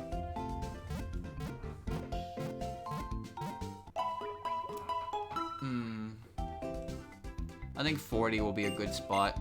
I just hope that I don't miss out on moves for Gallade because I'm taking so goddamn long to evolve it. Who knows? Who knows? If anyone wants to let me know, stow it until you use a stone. Well, the stone's coming up in the next area, but I need to beat her first. And I'm gonna need every member of the team I can get. That said, it might be in my best interest to pull Nidoking out just for the fact that he's a ground type. So I have 2 ground types and level him up. Actually, yeah, no, that's a good idea. So what I'll do, chat, is I will box Curlia in favor of Joseph. Give Joseph Dig or something. So I have 2 ground types going into it. And then when I get to the cold storage, I can evolve Curlia and then just power level her up to catch up. Why not Goggles? Because Goggles is a hell of a lot more useful than a Curlia is. You know what Curlia's best thing? You know what Curlia excels at? Dying in 2 hits. You miss Swords Dance, Gallade learns at level 31. Psycho Cut is 36. Yeah, in that case, I'm not going any further. I have a hard scale if I really want Swords Dance, or if I have or if I just get a TM for it. But yeah, I don't want to miss moves for Gallade, so I'm gonna do that. So Nidoking will be back. He'll do his one last job, and he will disappear. I ripped my earbuds out, and I can't remember if I saved. Almost have that beat gamer time, 13 hours. Okay, this time I know I saved. Alright, chat. Look away, you can't see this part, okay? Don't look at that. Ignore that, it didn't happen. But that's all I got for now. That's a good progress. I'll have to get grinding on that probably shortly. So next time they'll be level high, and I'll try to do Elise's gym, and I'll probably not succeed, but I will give it an honest shot a few times. It'll be the first thing we do. It probably can't be that bad. It'll be bad because I know she's gonna have Electros or some shit like that. Oh well. Oh well. Oh well. Oh well. Cool. Yeah. Next week I'll do this. I'll probably do this next week on Monday or something. I don't know. Pokemon tends to go long. I try to be careful with it, especially when I need to grind so much. But yeah, good progress. Beat Berg. Screw Berg. At least it's gonna be harder. I'll get a Gallade next time most likely, and then we can worry about beating Clay.